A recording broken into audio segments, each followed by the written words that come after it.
OTB AM. With Gillette. Get into your flow with the new Gillette Labs Razor with exfoliating bar. It's 7:30, it's Wednesday, and it's a win Wednesday for the Republic of Ireland after our 1-0 win last night, pardon me, in Slovakia. Kathleen McNamee is with us today in studio. Kathleen, how are you? I'm doing good. I was getting a lot of jokes this morning that I came in my green, which I didn't even intend, but I'll totally take it as a general support for the girls. Subconsciousness, it's a very, very powerful thing, right? It sure is. It looks like you're going to be wearing it all the way to the World Cup. Are we like feeling ourselves so much that we're going to say, irrespective of the draw we get now on Friday, that we're pretty confident? I wouldn't say irrespective. I was quite happy last night to see the Netherlands weren't going to be in the same draw as us, although I did feel for the Iceland players. I mean, a goal in the 92nd minute, they just dropped to their knees. It was horrible, but I want to feel optimistic about the playoffs. I think I'm probably more optimistic that we could get to the third round of playoffs in New Zealand and the Interconfederation Cup and do something there than maybe this round. But who knows? I mean, this team have pulled out the dirty wins that we didn't think they could get in previous years, and they've shown that they do have the ability to take it to the top teams. And sometimes that's kind of what we need. We need a Sweden to play against, and we don't necessarily need a Slovakia or a Finland, as we have seen at times. What did you make of the performance then, before we get into the potential outcomes in the draw? Because in parts of the first half it was totally fine, but then it was like almost a lack of concentration, or I don't know, maybe we're missing one ball player in midfield who can actually control the tempo of a game, and it's not concentration at all. It's just that the other side are like, actually, hang on, we could step in here. I actually don't even think it's our midfield that we're missing. I think that's the place that we could really excel if we allow ourselves. What I saw was the same sort of fear creeping in that we've seen from this Irish team, that we believe we can't play with the ball at our feet. There was a couple of times where Louise Quinn was putting these big long balls up to our forward line, which is not the sort of ball that like we want Heather Payne or Jessu or even Katie or Denise getting on the end of, because they're players who are really technical, who are really good with the ball at their feet. And we saw that from where the goal came from, was when we actually played a bit around the midfield. We let ourselves be confident with the ball. We let ourselves be confident with our passing. Heather Payne's cross wasn't the best thing in the world, but it was the right idea. And I think we just need to get over this hump somewhere that we can't play with the ball, that we're reduced to those long balls. Because realistically, if you're putting those long balls in, you want a Louise Quinn or one of the defenders coming up to head it in. You don't really want those more technical players there. So I think we just need to keep building our confidence. This will be another great win to benefit that, and I hope that like Vera Pauw will sit down with the team and look at that video. And I know sometimes we've had to play very defensive and that's just been the case, but when I was watching the match last night, I was like, this is a team that we could run rings around if we actually just let ourselves go, let ourselves play. Yeah, it had the bang of a 3-0 when we were 1-0 up and we're still creating chances immediately afterwards, as opposed to them kind of roaring back at us. Yeah, exactly. And a lot of the chances that they had were very much pot shots from the edge of the box. You know, there was nothing there that actually showed that they were building towards something, whereas we could have been. And it took a moment of class from Denise O'Sullivan to actually get us that win. I mean, she didn't even look up before she took the shot, but she placed it absolutely perfectly. And you see a player like Jessu, who maybe didn't have the best game against Finland, got player of the match last night. You know, I've interviewed her before and she's always said that she looks at every performance and she takes every little tiny piece of it and tries to make it better. And you could see the parts of her game that she made better last night from the last week. And knowing that we have that sort of younger talent coming up, I suppose I would just like to see us play a little bit more positive, especially in those sort of games. I understand completely why we need to go a bit more defensive when we are on the back foot, but I just think those are the games where we could build a bit more confidence and actually show the world, like, look, okay, that we have a few more strings to our bow. Yeah, so the question is, like, how under instruction is the style of play at the moment, and how much of it is the evolution? And you hope that they're trending towards being a team who can control those games when they're playing against definitely inferior opposition, and even teams who are not really inferior but who might be our equal, but who actually, like the other night when that was a team who technically at the start of the group should be beating us, and then we've obviously evolved, we're getting better, our players are getting stronger. We're more likely to be able to control those games if we can keep the ball for a while. Absolutely, and I don't think we should be afraid of that either. I mean, we've always said with this Irish team that I think they like going into games as underdogs, and we had kind of shrugged that off a little bit during this qualification period, but it felt like it was creeping back in, especially in the last 2 games, and we weren't all that comfortable with the fact that a lot of people were saying we could put 3 or 4 goals past, especially because we've always said that, you know, we need more places than goals coming from than just Katie or Denise or a Louise Quinn header at the dying moments of the game, and we do have that now, and we need to let ourselves actually believe that and let ourselves play with it. And I think it is an evolution, and like you can definitely see it since the Euros qualification. I mean, we've come on leaps and bounds. We wouldn't have won that game last night. We definitely wouldn't have won against Finland a year and a half ago. And we are winning those games now, and if we have to win them dirty, I'm not going to complain so long as there's 3 points at the end of the day. But it would be nice to see the team not even believe in themselves, because I know they do believe in themselves, but believe in their style of play and believe that they're worth a bit more than just the complete defence. The other thing to take into account was that there was significant changes, and injury and suspension obviously had basically taken 4 players out of the starting lineup last night, so maybe that's another reason for the disjointedness. It's just that there's kind of a pattern evolving where that disjointedness hasn't been fixed. Now look, who knows, maybe by the time the World Cup rolls around we'll be all singing, all dancing. The teams who have got the bye to round 2 for the playoff and the draw on Friday: Switzerland, Iceland and Ireland. In round 1 it's Austria, Belgium, Scotland, Portugal, Wales and Bosnia-Herzegovina. Are any of those teams we should be significantly worried about? I would think your Belgium, Scotland, Austria are probably the ones you don't want to meet. I mean, there's also the other argument that you kind of hope that Switzerland or Iceland meet one of them, and then someone just does us a favour and knocks them out, and we're happy days, away we go. But as well, someone like Portugal, you know, during the Euros, they were kind of the team that no one expected to do all that well, and came at like their entire team is semi-pro.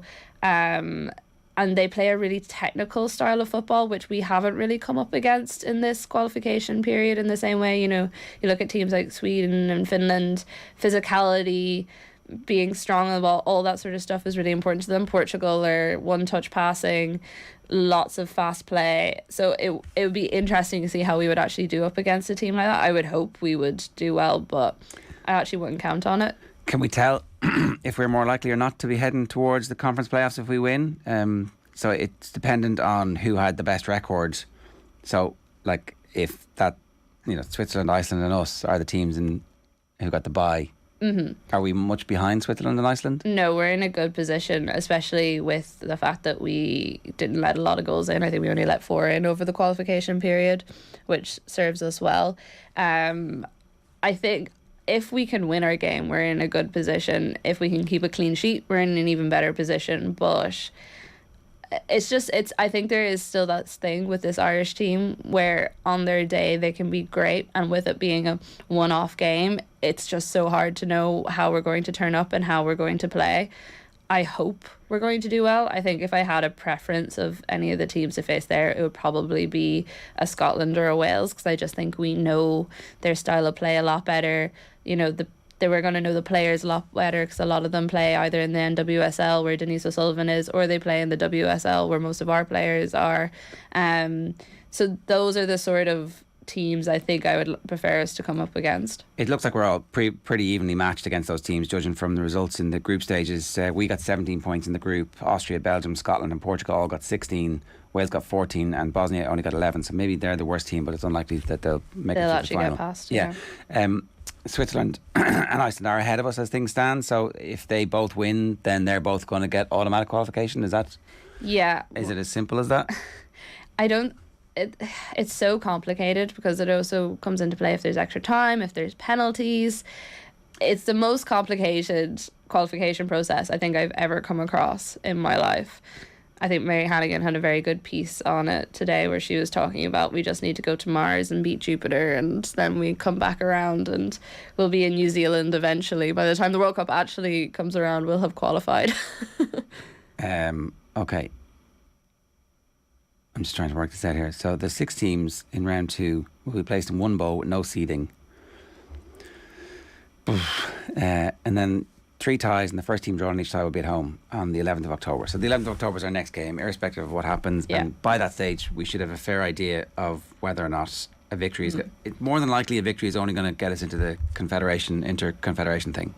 Yes, unless one of the other two lose. Yeah. And we'll find out on Friday with the draw which way that's going to go or how likely it's going to be. I mean, Switzerland and Iceland, there's as much as I think we would lose to some of those teams, I think they would perfectly capable of losing to them as well. Teams like Austria, 2-0 loss to England, European Championship. Yeah, pretty good. That's pretty good considering the sort of scores that England have been racking up. Yeah, Austria, the highest scoring team left in it. They scored 34 goals across the qualifying campaign with a massive goal difference. So they are definitely one of those teams you want to avoid. Probably the best of the rest. So that's what the scenario is. We'll know much more on Friday. If you're a Celtic fan, we'd like to hear from you this morning. 0879 180 180 is the WhatsApp number. If you're a Liverpool fan worried about going to Naples this evening, again, we'd like to hear from you. Or if you're a Chelsea fan, what do you make of the Thomas Tuchel meltdown, which apparently seems to be in full flow at the moment? It's 7:41. Let's hear from some of the people involved last night. Here is Vera Pauw first, talking to Aisling O'Reilly in the aftermath of the game. Enjoy. Vera, congratulations. How are you feeling after that? Yeah, brilliant, of course. It was not the best game. It was actually quite an ugly game from spectators' point of view, but I think that the whole of Ireland doesn't really care. Do you care? I don't care. The 3 points I said at halftime, this kind of games, it's about I've said it before, it's about 1 or 2 moments. And that's actually what happened. It's 1 moment defensively and 1 real moment in attack, and that is what it is. I thought that Ireland controlled the game. They had many chances. It could have been 3-0 here tonight. It could have been even more. Yes, we got that. It was a brilliant goal. It was a brilliant finish by Denise, but we could have had more here tonight. Yeah, exactly. We should have scored more, and that is something that could cost us in the end. But we always score, and we have now 4 clean sheets in a row, and that's unbelievable concerning the opponents that we've been playing. And just overall as a campaign, to be in the position you're in at the minute, to get a buy into the playoffs, it's a great place to be in. Yeah, exactly. We start to control games. We did not really give anything away. There was just 1 corner that was dangerous, but nothing more than that. And there was not a moment that you think, oof, that went okay. Yeah. So we were completely in control, even though it was a fight and there were nasty moments. And but I think that we've grown so much, we're so mature to then get the win over the line. And just to speak a little bit about the game, Katie McCabe, she got a lot of attention out there. She was swarmed each and every time that she got the ball. There was some questionable decisions, I think, by the referee. I don't want to blame the referee. Referee always want to do well, but I think they were not really experienced, and I think that cost them.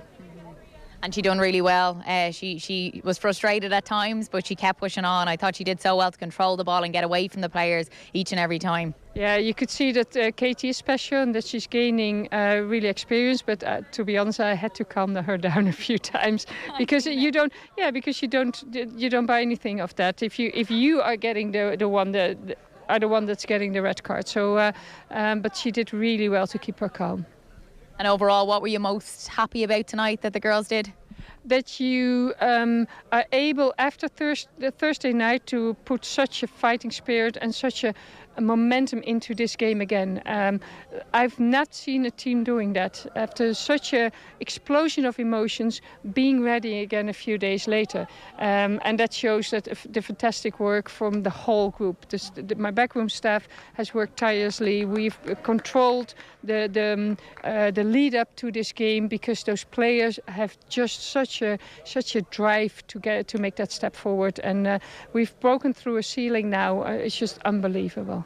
Yeah, you seem really proud. Are you really enjoying the journey you're on at the minute? Yeah, of course. With these Tigers, who would not enjoy it? And also to mention Jess Sue as well. She picked up the player of the match. I thought she was brilliant out there tonight. Yeah. You can. You can give it to any player, of course. But she was special. Yeah. Yeah, reminder, of course, she's still only 20. One of the elder statesmen of the team, obviously, is Katie McCabe. Here she is talking with Aisling in the aftermath of the game. Enjoy. Katie McCabe, congratulations. You got a win out there tonight, and it wasn't easy at times. They definitely let you know all about it. I thought there was 3-4 people on you at times, but you always controlled the ball well, got away from players, and yeah, it was brilliant to see. Yeah, look, we knew it was going to be a physical game here tonight. Slovakia showed us what they're made of back in Tala. That I don't even know when that was now, to be honest, but yeah, November, the draw. So we knew it was going to be physical, we knew it was going to be difficult, but it was important for us to make sure we keep a clean sheet tonight, and we knew with the quality we have in this team, we'll get one opportunity at least, and it was up to us to obviously put it away, and thankfully Denise did with a wonderful finish. Yeah, and to be in the position you're in at the minute, to be going into the playoffs, getting a bye in the first round, it's a pretty special place to be. Yeah, look, this team has worked so hard over the last few years. It's been our goal to reach a major tournament, and we're ultimately one game away from that now. And yes, we've kind of let the emotions out Thursday night, and there's the relief now of kind of missing that first round, but it doesn't mean the job is done. We know there's a big, massive game now coming up in a couple of weeks' time, and we'll be ready to see obviously who we get in the draw. And yeah, it's going to be a cup final, and we'll do everything we can to win. And out there tonight, it seemed like you played with a lot of freedom. You know, there was maybe a little bit of pressure on Thursday night, and from the start here tonight, you really played on the front foot, and you know, were exciting, energetic, and yeah, there was no pressure, it seemed. No, look, obviously I've heard a few things of us being nervous and that on Thursday night. It wasn't nerves. Obviously they had a change of coach, they had a bit of a change of tactics, and it was just about us kind of adapting to that within the first kind of 20 minutes, half an hour, and we got in at half time, sorted that out, and tonight now obviously we had Megan and Harry at either side, and we kind of let them go up and apply a bit more pressure, be on the front foot a bit more, and that kind of took pressure off the midfield as well for myself, Jess, Denise and Lily to kind of push up from there. So yeah, obviously it helped us. We wanted to be on the front foot, we wanted to start bright, and yeah, ultimately we did that. I thought you and Jess linked up well. She played really well tonight. She picked up the player of the match. Yeah, I'm so proud of Jess. You know, she's come in a few years ago as a kid. She was so quiet, and she's just, since she's went over to West Ham, in and around that professional environment, she's just upped her game another level now, and you can see that on the pitch. It was obviously her, Heather and Denise to kind of intricate passes for the goal, and honestly I'm so proud of her. She deserves that tonight. She was absolutely immense, even dropping back into right wing back as well. She was brilliant, and as I said, I'm so proud of her. So how exactly did they all play together? What was the formation? Because we've talked endlessly about Katie McCabe's position in the Ireland team. She seems to have been pushed forward in this. Yeah, she was pushed forward in that. So she went with the 3 centre backs, a very classic, and then 4 in the middle, and then Denise was kind of leading the line there, and then it was Katie, Heather and Jess up top. Okay, right. So that's kind of 2 midfielders playing up front and trying to get on the ball as much as possible. So maybe they're just trying to work that out, and that's one of the reasons why we're not good at it yet. I think they are trying to work it out, and I think what we saw last night was they actually are on the cusp of, I think, a really good relationship there between Jessu, Denise O'Sullivan, Heather Payne and Katie. I think if we can keep Megan Campbell and Megan Connolly fit and in the squad, that's going to do great things, because that's going to allow us to play Katie higher up the pitch and allow us to actually keep that partnership going. But again, it's also making sure that the rest of the team is coordinated enough that they're confident in putting the balls up there. They're confident in trying to play into midfield. Trying to play it through the midfield, which we can do completely. All right, 7:48 this morning. If you've got something you want to say about the Ireland team, we'd love to hear from you. 0879 180 180 is the WhatsApp number. We'll come back to this a little bit later on with Emma Byrne, but we're turning our attention to Real Madrid's 3-0 win at Parkhead last night. I'm delighted to say we're joined for the very first time in the show by Mark Wilson. Mark, good morning to you. How are you getting on? Good morning, all good. Thanks for having me. Very nearly one of the all-time classic Celtic Park moments in that first half, when the ball cannons off the upright and Ange is already celebrating, and it's like, oh, balls.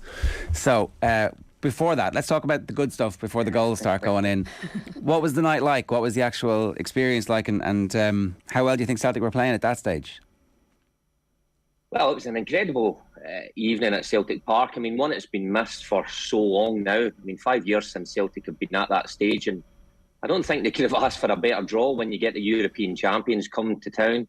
I think the big interest probably about the game was how Celtic would approach it. Ange Postecoglou said that his team would attack and they wouldn't change.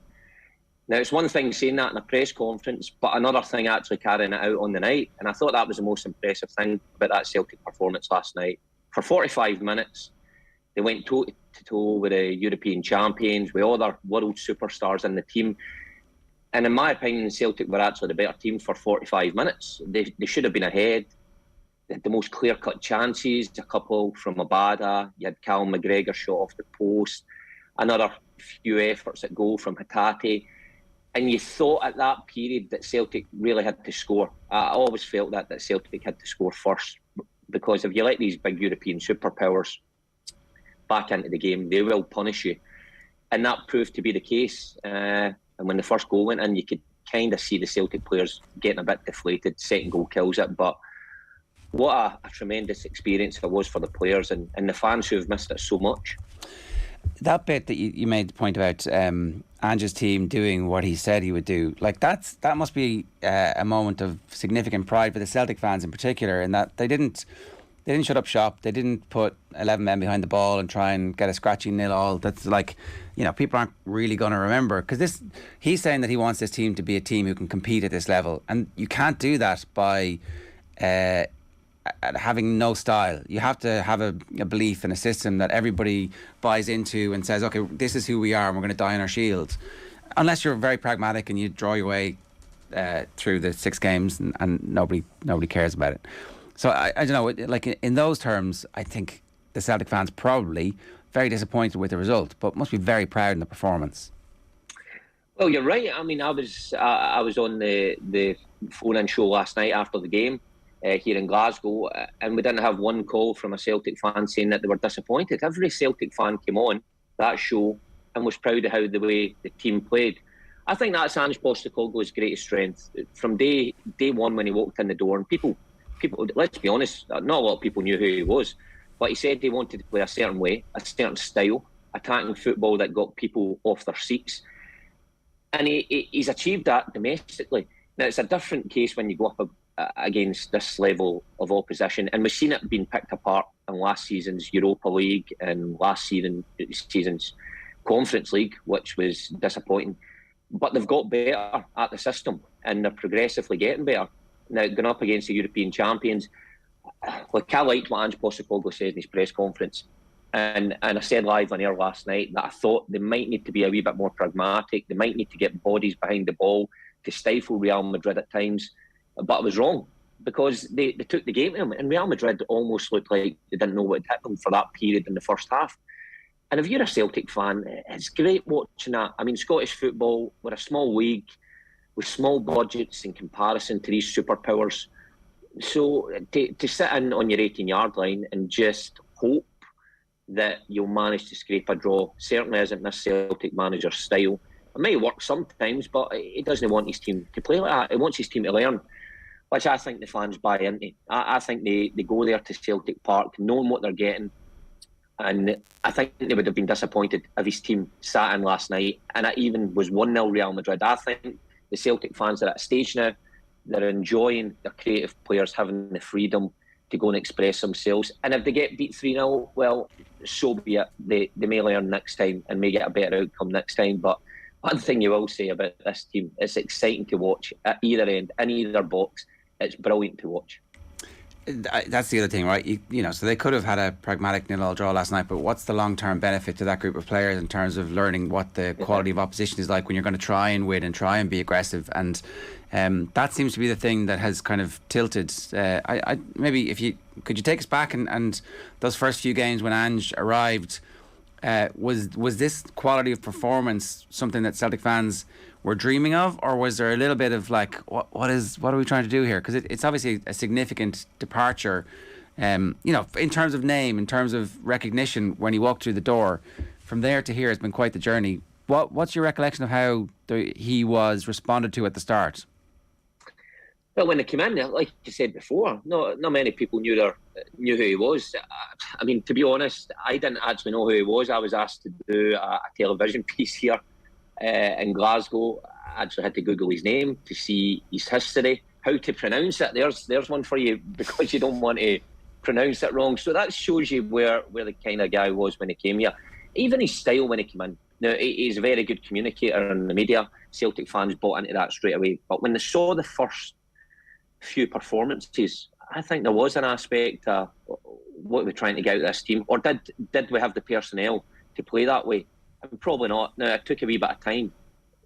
Ange dipped into the Japanese market. He brought in Starfelt as well, right at the beginning.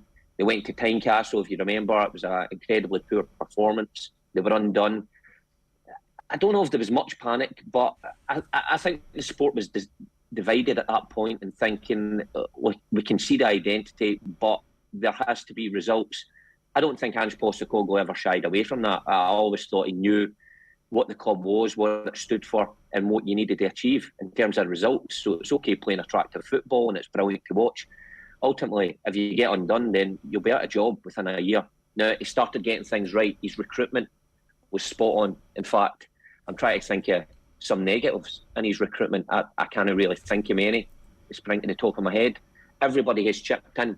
He strengthened it again in January, and you could quickly see that the team was mirroring the manager's thoughts, mirroring him as a man in terms of what he wants on the field. The energy and the pace that they play at was just overwhelming for teams to keep up with. And that was a team just put together. Now, with a full pre-season under the belt, it's got better. Domestically, I mean, they look unstoppable just now. They've already had a 9-0 away at Dundee United, 4-0 against Rangers at Saturday. That could have been really anything that the team wanted. So this is the next level. For Ange Postecoglou as a coach, this is the next level, to test his philosophy against the greats. And look, for 45 minutes, it was brilliant last night, and they did match them. But at this level, in both boxes, is where it really matters. And your Real Madrids of this world will show you that they are clinical, where Celtic weren't. And that's where they learn. Abada, take for instance Abada, 20-year-old, had a golden opportunity the very first few moments.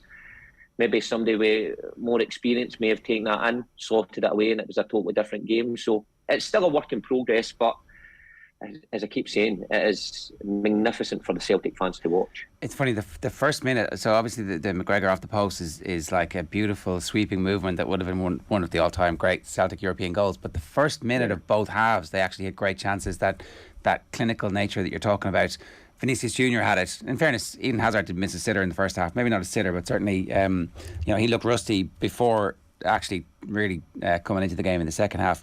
But the difference between Vinicius Junior and his one chance back at the net, which you might expect from one of the best players in the world, you hope that the team learns from that experience. You've played in games like this. Like, do you automatically absorb the lessons and go, well, that's the standard we need to get to, or does that depend on the culture of the team? Well, of course, you try and learn as best you can. The problem is, you can only learn to a certain extent. Quality often overtakes that when you get to these finer moments. I mean, Vinicius Junior, what did they sign for? Something like 40 million when he was 16 years old or something like that. So the quality's there. Very difficult to keep up. But I suppose the lessons you learn is in terms of Ange Postecoglou's team last night was when to press, when not to switch off. You think about it for when was that first goal? 50 odd minutes. Celtic were so switched on, so up against their men. Now, for that 20 seconds where the ball went to Courtois out to the right back, moved around the corner, at 20 seconds they were at the other end of the pitch, just because Celtic weren't tight enough for those few seconds. And that's the difference at this level. Domestically, you're never going to get undone like that. Never, because it was such a good goal. And then you take the other goals into consideration also, the way that Madrid kept the ball, moved it, was patient, and then the finish. It's those bits of quality. What it does teach you, and I think Ange Postecoglou alluded to this last night, was when you get your chances, when you're on top against these European superpowers, you need to take one of them, at least one of them. And when you look at the chances that Celtic had in that first period, Abada, after about a minute, where Giakoumakis lays it off to him. Abada again after, 7 or 8 minutes. McGregor, you need that wee bit of luck because it's a terrific strike. And Maeda, at the time I thought it was a difficult chance. When I see it in slow motion, I think it's a really good chance that he kind of snatched it. If that's at the other end, if that's a Benzema or a Hazard, you can bet that they're putting that in the back of the net. So that's the lessons you take. Scoring at the right time is huge in these occasions, and we all weathered the storm, and when they got their first clear-cut chance, really, they put it away, and that's the difference.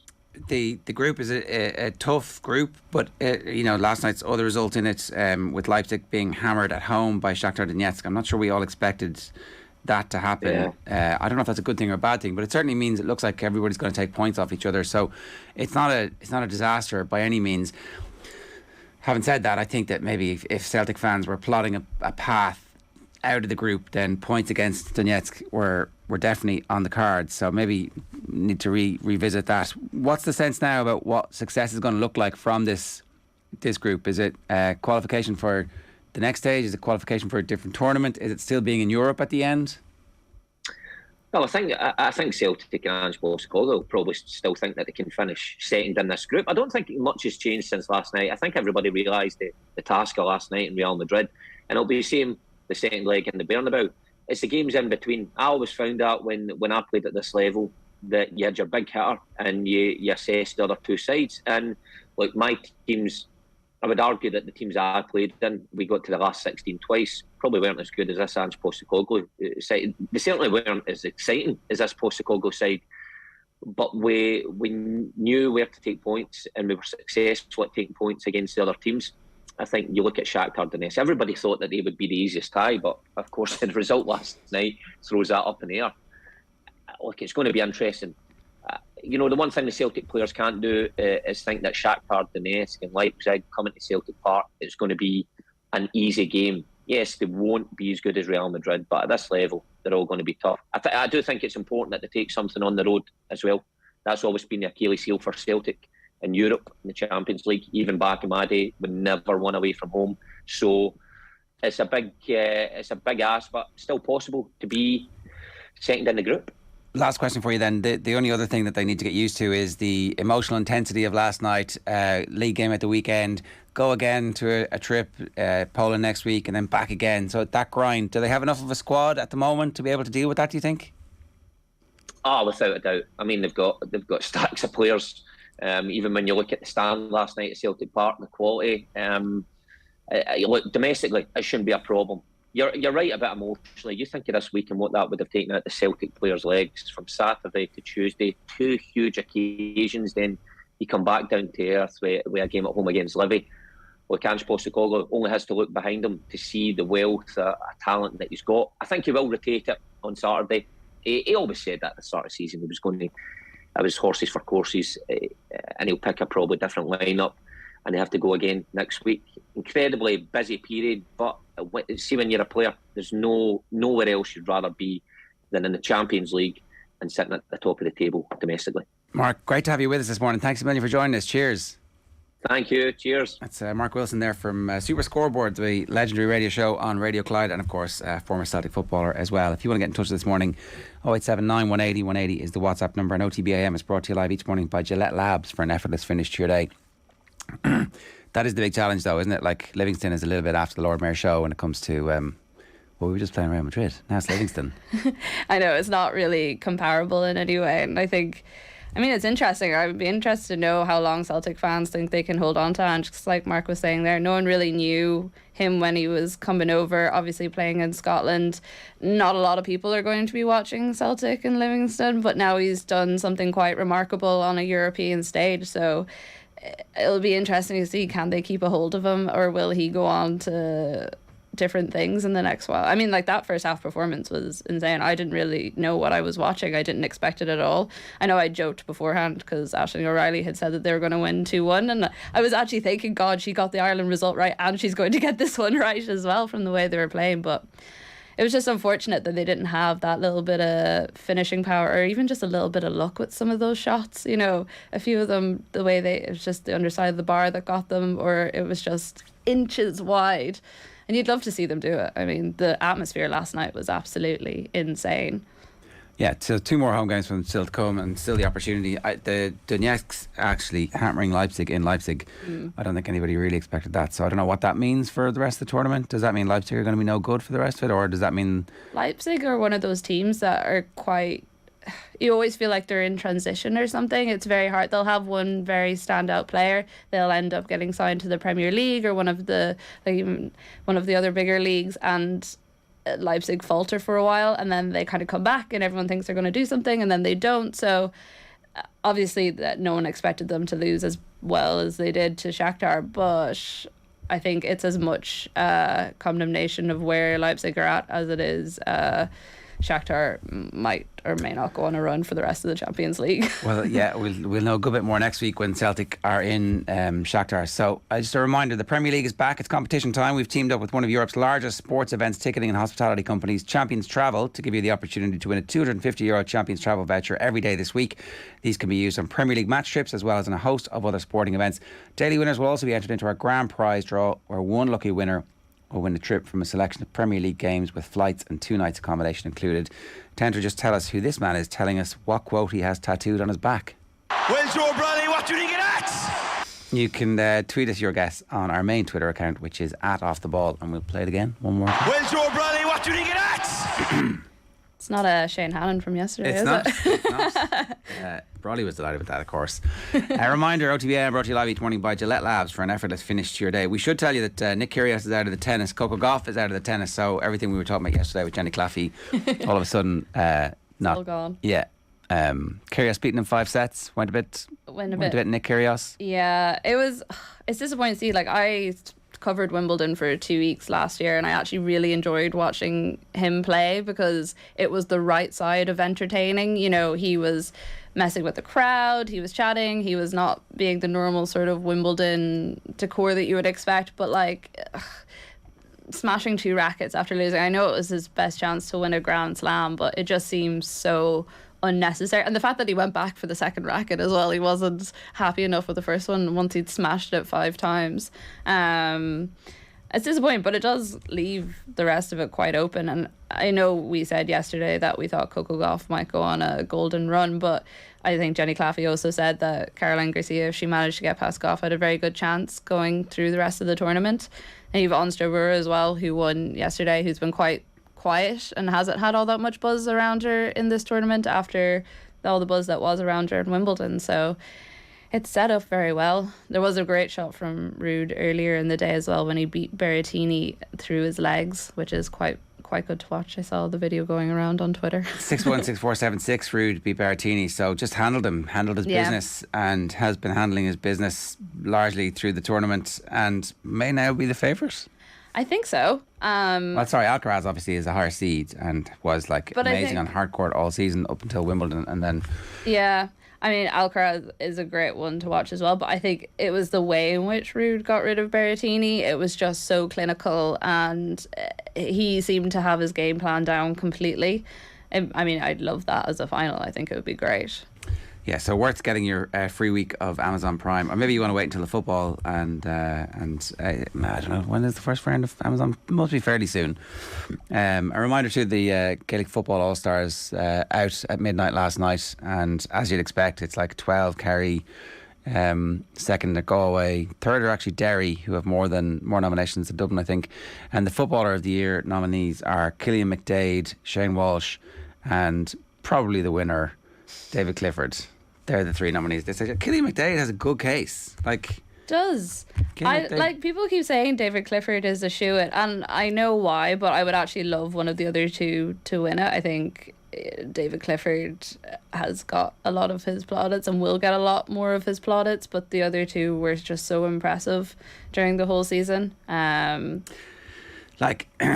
The debate about Footballer of the Year is if you are the best player in the 2 biggest games of the year, they should count triple, or certainly the All-Ireland final counts triple when it comes to, that's the case on the football pod, and I tend to agree with it, when it comes to making the All-Star team, because they're the biggest games and it's very difficult to measure. So Clifford, say, kicks 15 points in a Munster Championship match, or somebody holds one of the best forwards scoreless in an Ulster football dog pit.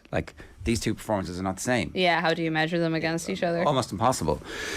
But Cillian McDade was good the whole year. Clifford obviously got injured in Sigerson, played bits and pieces in the league, and was feeling his hamstring. It felt all the way up until the semi-final, and then was absolutely sensational in the final. And so therefore, I still think Shane Walsh was man of the match in the All-Ireland final.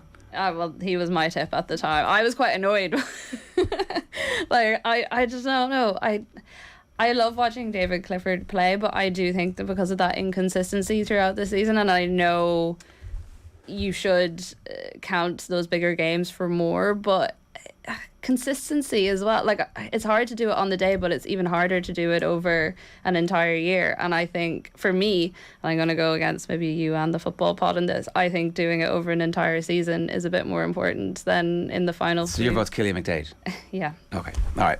087 9180 180 is the WhatsApp number if you want to get in touch this morning. We're brought to you live each morning by Gillette Labs for an effortless finish today. I'm delighted to say Graham Hunter is with us. Graham, good morning to you. How are you getting on? Yeah, grand, thanks very much. Yeah.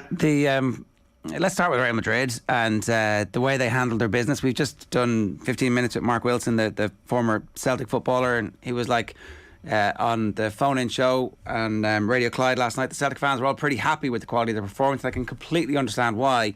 I'd say Real Madrid are even happier with the fact that they watched Celtic be a dervish for 50 minutes and then were like, oh, game over. Yeah, look, I suppose for brevity you have to say it like that. I think it was more complicated, and I think it's a really healthy test for Madrid in several ways. I've watched them now for nearly 30 years in a professional sense, 20 years living in the country, and it's quite rare that they face a team playing that way. So clearly, for Celtic fans in Scotland or in Ireland, where you are right now, the sense of measuring themselves up for an hour, the way in which Celtic were both intense but not foolish with the ball, the fact that they could easily have gone 1-0 up, the idea that the world is now reverberating again to the magnificence of that atmosphere. All these things are positive for Celtic, but there are very few teams make it as intense for Real Madrid, to press them so daringly, harass them, and then play, pretty good football when they get possession themselves. And for Madrid to be tested in that manner, I think is terrifically healthy, particularly without Benzema. Benzema's impact in the game when he was on the pitch was minor, and although it's not the case that they never win without Benzema, they've become reliant on him in situations like last night at Parkhead, where either his will to win or his remarkable ability to invent clever movements or goals digs them out of a trench time and time again, not just last season against Chelsea, against Manchester City. So for them to win, I don't think it was like, hey, the storm's gone, we've won now. I think that the quality of the goals that Real Madrid produced were really excellent. And apart from the way in which, like, for example, a contrast for me in the first half when there were, do you remember all those pictures? Kathleen, you and I haven't spoken very much, but Ger, you and I have, during the World Cup in 2010 or the Euros in 2012, where there were brilliant pictures of 6 or 7 players surrounding Iniesta and trying to take the ball off him.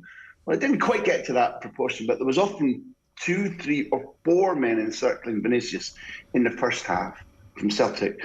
And yet there never seemed to be a gap anywhere else, which is arithmetically and geometrically impossible, but Celtic pulled it off. So to contrast that with, and I was writing on the match, and I suggested during that period, how will they continue to do this? So to see Juranovic on his own when Valverde squares the ball in an almost exact replica of the goal at Saint Denis that won the European Cup against Liverpool last May, that suggested that it was impossible to be as fantastically intense in defending as Celtic managed in the first half. Other than that, the goals were really clever, including Valverde's flick to play the 1-2 and then get the cross in was also extremely good. So Madrid were forced to produce extremely intelligent, technically admirable goals in order to win. And what's more, I don't know what you two or your listeners thought when Hazard came on, but I managed to see a full training session for Real Madrid in Helsinki, which we don't get to do. We get the 15 minutes exposure to warm up and stretching and jokes about who was last into training. But in Helsinki, we saw the full Byrne, and Hazard looked excellent. He looked sharp, quick to turn, playing little 1-2s, finishing well. And yet, until last night, he hadn't made any impact on the season. When he comes on last night in what was a frenzy, your immediate question is, well, Why is that, for example, not Mariano? Were there other ways in which you could reinforce the midfield? Say, let's bring on Camavinga and put Vinicius at centre forward instead of Vinga. No. Ancelotti goes for Hazard. Post-match, Ancelotti explained it, which is also a great benefit to us because he tells the truth and he opens up. He said it was the perfect match for us because despite the pace of the game, perfect match for Hazard, Chair, because the two Celtic centre-halves didn't come forward to press, and therefore we knew that there'd be little bits of space for him. And as soon as he caught the match tempo, he'd be, and of course he influenced very heavily the second goal. And I think that looking at things like that in the context of beyond the Champions League, whereby in the first match of this season, David Ancelotti begged his dad, put on Alaba now and tell Alaba to tell Kroos and Benzema they're not taking a free kick against Almeria. Ancelotti Senior agreed. On came Alaba. He told Kroos and Benzema to vacate the premises and leave the free kick to him. Immediate goal, first touch of the ball, 2-1 win against Espanyol the week before last. He brings on Rodrigo as a sub who crosses for Benzema to make it 2-1 and effectively win the game. At the weekend, he made changes whereby Valverde comes on and immediately crosses for Rodrigo for the 2-1 goal to win the game. Last night, Hazard's brought on in a situation where a lot of people would have thought this game's too fast for him, and he seriously influences it. So the Ancelotti legend, father and son, grows. Okay, that's interesting, because, you know, in football, there's been many cases of nepotism just being the thing that gets the idiot's child a job multiple times, international caps, what have you. You're saying this one's different. Are you mentioning the fact that my dad's worked for off the ball for years now? 60 years. Where the idiot son comes in. Look, David Ancelotti's reputation, I think, has thrived at Napoli, at Bayern Munich. Whether he was at Everton long enough for people to have appreciated him properly there is something that I don't know enough about, but I do know about the way in which he was viewed when he began at Real Madrid the first time with Carlo Ancelotti, and how he's developed himself first in his class in his UEFA B licence, first in his class in his UEFA A licence. Somebody who has been able to become, in communicative terms, a bridge between dressing rooms and the coach, which isn't always the case with assistants, let alone the son of the manager. But the respect factor is very high because, like his father, he's intuitive about how to manage elite footballers, something he learned through experience from his dad and being around squads rather than from playing in elite football like Carlo did for Roma and AC Milan. And his analytical work in order to prepare defensive and offensive set plays has time and again convinced footballers at the clubs where he works, this guy knows his stuff. So his surname, apart from those who continue to meet him for the first time maybe and they have to learn, his surname has become irrelevant for those who work with him, because I wouldn't try to say in his own right he's going to go on and be as successful a coach as his father, because that's an unknown, that's an unmeasurable while he remains an assistant. But in his current role, it's round peg, round hole. Okay, fair enough. The point about Hazard, he did look like it was peak Hazard for the run for the build-up to the second goal, where there's like two tackles that are flying in around him and he just glides around them. Like, is he back fully and just in time for a World Cup? I think, Ger, the point to make for those who are cynical is that, you know, one swallow doesn't make a summer. One of the things I pick up on too is that when Tchouaméni wins the 50-50 tackle in midfield, again, winning 50-50 tackles in midfield is not necessarily a staple of Real Madrid, and one wondered without Casemiro how quickly they'd get on that bandwagon again. They did. Hazard's mental speed to see the way the ball's going to break before he skipped off and set up Modric's goal, I think, again, was a guy who was, you know, focused, who was intense, his brain was working sharp, which, however good a player you are, if you haven't played first-class football for months and months and months, it can be rusted and eroded. So the things to say would be that although he arrived overweight, and when he first signed, and that was his fault, he's twice got himself in extremely good condition, was playing against Paris Saint-Germain and influencing the game very much under Zidane when Meunier stamped on his his ankle. It was untouched by the referee, which was a shocker. He's then had a couple of operations on an ankle, and just when he was getting to peak last year, he needed a reopening of that wound and a resetting of the recuperative work done. And therefore, it's been hard for him to be. It's not been Eden Hazard's fault in recent seasons compared to how he began a little bit lackadaisically and turning up, having spent the summer on beer and crisps. So the fault hasn't been his. Ancelotti is somebody not prone to giving us bull. He's got a remarkable record for answering questions honestly, which football managers aren't always contracted to do. And he's been telling us for a while, I'm glad Hazard is staying. He wasn't for sale. I think he'll have an important role this season. His training has been excellent. And when Courtois spoke last night at Parkhead, he said Hazard's been training at a phenomenal level. He's ready to contribute. I don't think anybody's claiming that he'll be, starting in 70%, 75% of the games this season, but it's a very long season. He's got his mind focused on the World Cup. I was interviewing Roberto Martinez 2 months ago now, and he spoke at length about how he's been monitoring Hazard's mental state, his training. He's had very close communications with Real Madrid, and Roberto Martinez was extremely excited about the role that Hazard, in theory, will be able to play, injuries from now on permitting, in Qatar. So for those who enjoy watching him, because he can be magical, we're not going to get vintage Hazard back because age and time have taken that away from him. But somebody who can consistently turn games for club and country, I think that's where he's at right now, yes. We'd take that for sure. We were chatting a little bit earlier on about the impact of Postecoglou and that performance happening on the stage that had happened last night, where the European champions' first game is at Parkhead. So, all of Europe is watching. You travel Europe, you talk to football people. What's the perception of Postecoglou, and how much longer does he need to do this before people start going, ooh, I really want him to be the leader of whatever project in whatever country that might be? How worried should Celtic fans be? Look, I think that ripple effect, pebble in the pond effect that you're talking about, apart from the absolute consenty of football directors of football is a better way to say it, sorry. I think that Postecoglou is still somebody whose ideas and reputation have yet to make a big splash in terms of the football media across continental Europe. But from last night, I think that will change. And you want to watch, because I can tell you that when I was recently with an executive at Manchester City and I was talking about where Pep Guardiola might go next, and I don't mean at the end of the season, because I don't think anybody really knows what he'll choose to do.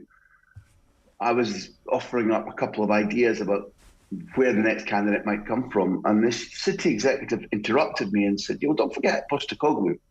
Not necessarily next man in the door, but he's been part of our organisation. We know his ideas, and therefore, gradually he'll be listed as somebody to be, at minimum, in consideration. So that's not me saying Ange Postecoglou is next manager in after Pep Guardiola. Not at all.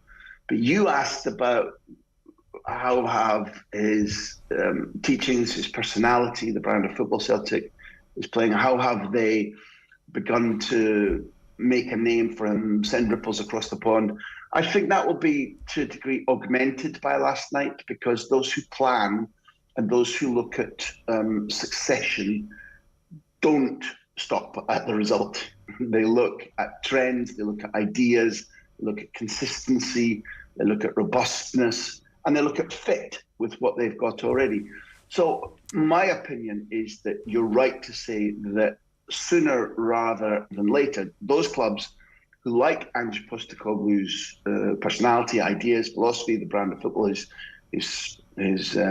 players put into practice, some clubs who are sharp will think, well, we'd really like to get him before Manchester City are ready for him, whether that be next in after Pep or next one after that, whichever it may be.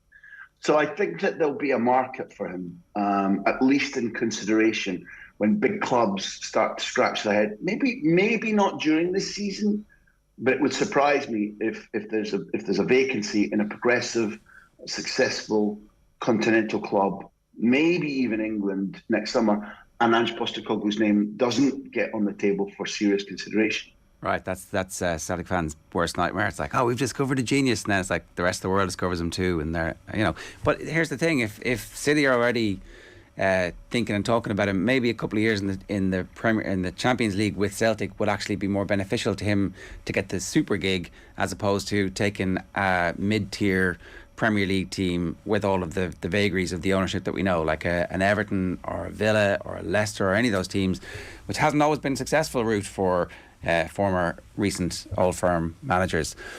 Can I ask you about the Chelsea? I hear your pain, Ger. I hear your pain. Can I ask about the Chelsea situation?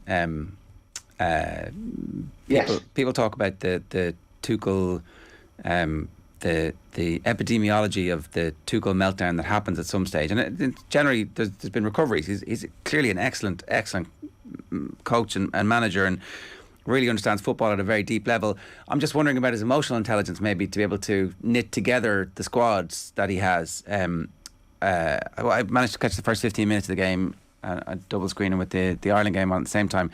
They looked amazing for 15 minutes, and then conceded one of the best breakaway goals you're going to see in world football with a beautiful finish, and that was it. It was game over. It's like, wow, what a souffle they are. Just poke it in the air, pops out. Listen, there's a big subject here, and I'm not sure it's game over. Chelsea, I watched that game. Chelsea laid siege to Zagreb's goal for the last 20 minutes, might easily have scored. It was as good a goal as you described.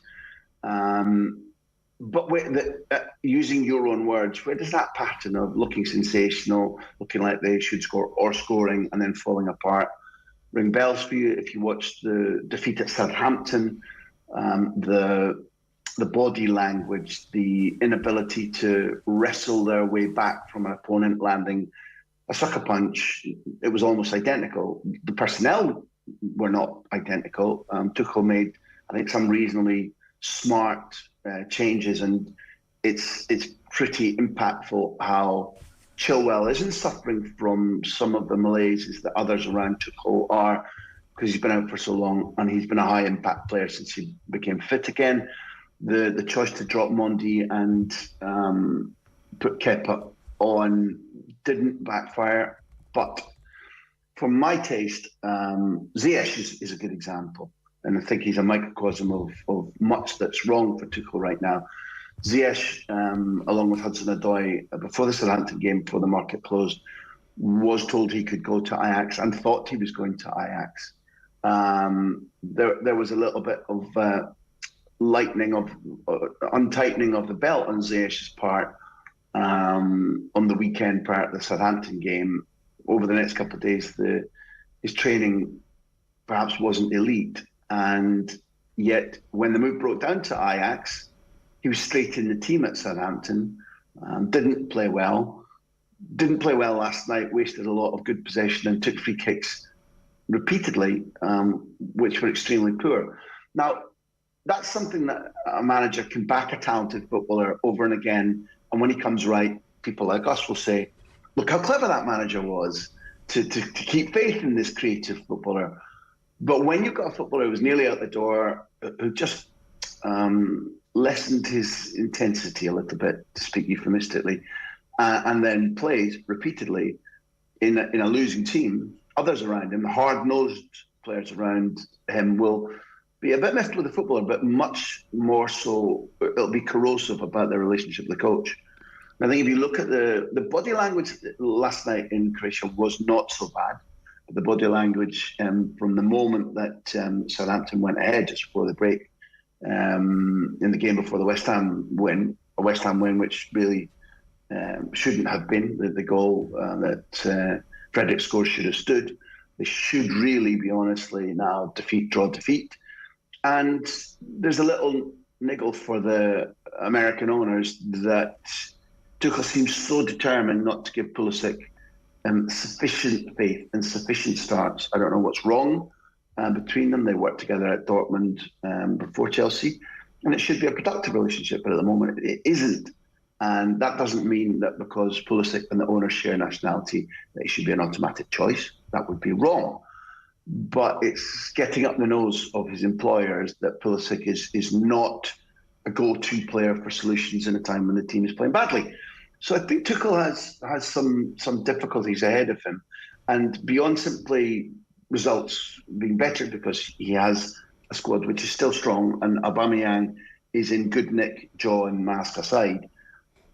Beyond the results, there needs to be a better feel between Tuchel and his senior footballers, and better performances, better displays, whereby the owners think, yeah, our faith in Tuchel, when so many others were cleared out of the club, was correctly placed. Right now, in my humble opinion, they have doubts. Graham, with Tuchel, he said last night that he didn't see the result coming, that he was in the wrong movie. And it's kind of hard to look at the results that Chelsea have had over the last while. I think it's like the longest run they've ever gone under him, where they've conceded in every game. The first, there was a stat last night, it's his 100th game. The first 50 matches, he only conceded 24. Second 50, they've conceded 53. He almost seems to be putting a lot of that pressure on the players. But is it fair to say that he should be looking at himself, especially at what you've said there? There always just seems to be an excuse with him as to why the team isn't performing when really they should, especially when you consider what they've done in the transfer window. Kathleen, that's a neat summary of what I've felt about Tuchel and what I've been trying to say about Tuchel whenever I've been asked on air since he joined. I do believe he's exceptional. I do believe that he's modern, dynamic. He's got an extremely bright mind in various languages, an extraordinary lexicon. I think he's a very impressive man.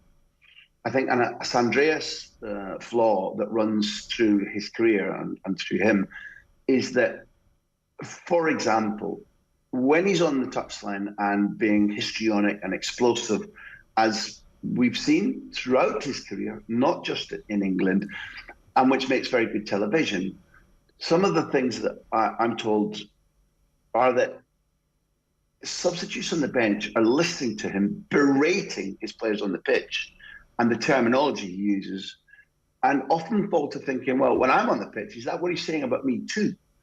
And again, I use the word corrosive because I think that Tuchel's intensity, and you used the phrase, I think, emotional intelligence, it's pretty unremitting. Take me or leave me, this is how I am. He doesn't have a lot of, what would you call a different face to put on, or a different vocabulary to use when he's heated, when he's angry, when he's disappointed. But then again, I need to be careful about our profession, because after the Southampton game, it felt like he hung the players out to dry because he said, we're too easy to beat. Well, that was a fact, and it was a hard assessment. So the debate then is, do you say that in public so that the players feel hung out to dry? Do you say that in public because it'll give the players a slap and it will, kickstart them? There are times when managers' behaviour and vocabulary, we judge very harshly because, huge salaries aside, we're not under the same pressure, and it needs to be understood that if we were, then very possibly we'd act in similar ways. But over the piece of his Chelsea career, I think that there has been a corrosive effect on the players' absolute trust and liking for him. And when that gets to a corrosive effect on the respect, because they did, and many still do, absolutely respect his talent, when that begins to happen, you get defeats that you don't see coming. Or that seem inexplicable, yeah. Graham, great stuff. Thanks a million for joining us. Cheers.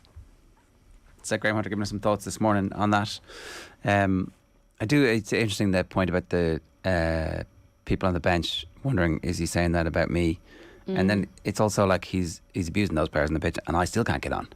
I know, and especially when he was saying there about Pulisic, he has left on the bench quite a lot. And I know, working for ESPN for 3 years, that there is a massive growl there from the American side to get him on the pitch more and to get him playing more, but they just don't seem to be able to link up, and I don't think he's able to get the best out of Pulisic either. I don't know if that's even the right place for him to play, but I can't imagine if you're listening to that and then you're also listening to him in the media saying that the team's lacking hunger and intensity and they're not good enough all the time.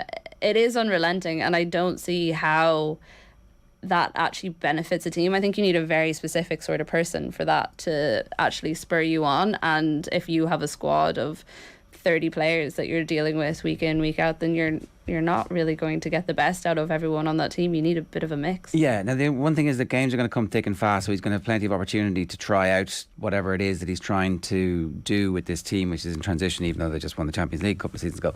So he'll have a little bit of time to get it right, but it does sound like, his it's not quite on. He's on a bit of a slide at the moment, and I don't know if there is a way back up for him. It's like a couple of wins would it would help, but... And that's not a difficult group in the Champions League, really. No, but also they did just lose to Shakhtar. To Zagreb. Zagreb, sorry. But I still think they're going to qualify from that group. I still think that in the return, it's going to be okay for them. I don't know, Salzburg and Milan drew 1-1. This is not the... I don't know, maybe no, Milan they definitely can get out of the group, and I think if they do, it will help. But also, there's a lot there that they need to fix, and if the games are coming thick and fast, and you have Premier League as well, it just feels like the whole squad is a bit tired, and I don't know if they really shouldn't be at this stage of the season. And they really shouldn't be, and there's still a World Cup to come, and there's a lot happening at the moment, and he would kind of needs to get a grip on it sooner rather than later, because it can get away from him very, very quickly. It's 8:36. If you want to get in touch, 0879 180 180 is the WhatsApp number. You can leave a comment in the YouTube stream. You can tweet us at Off The Ball. A reminder that Byrne Coffee is the official coffee partner of OTB. Each week we're giving one lucky viewer a €100 voucher to spend on some Byrne coffee goodness at an Apple Green store near you. To enter, check out at Off The Ball on Twitter. Like and retweet our Byrne Coffee post and you will be in the draw. Byrne Coffee never compromises on quality or taste to give you the best on-the-go experience on the road. Available at Apple Green today. Virtual Insanity with John Duggan is next. OTB AM.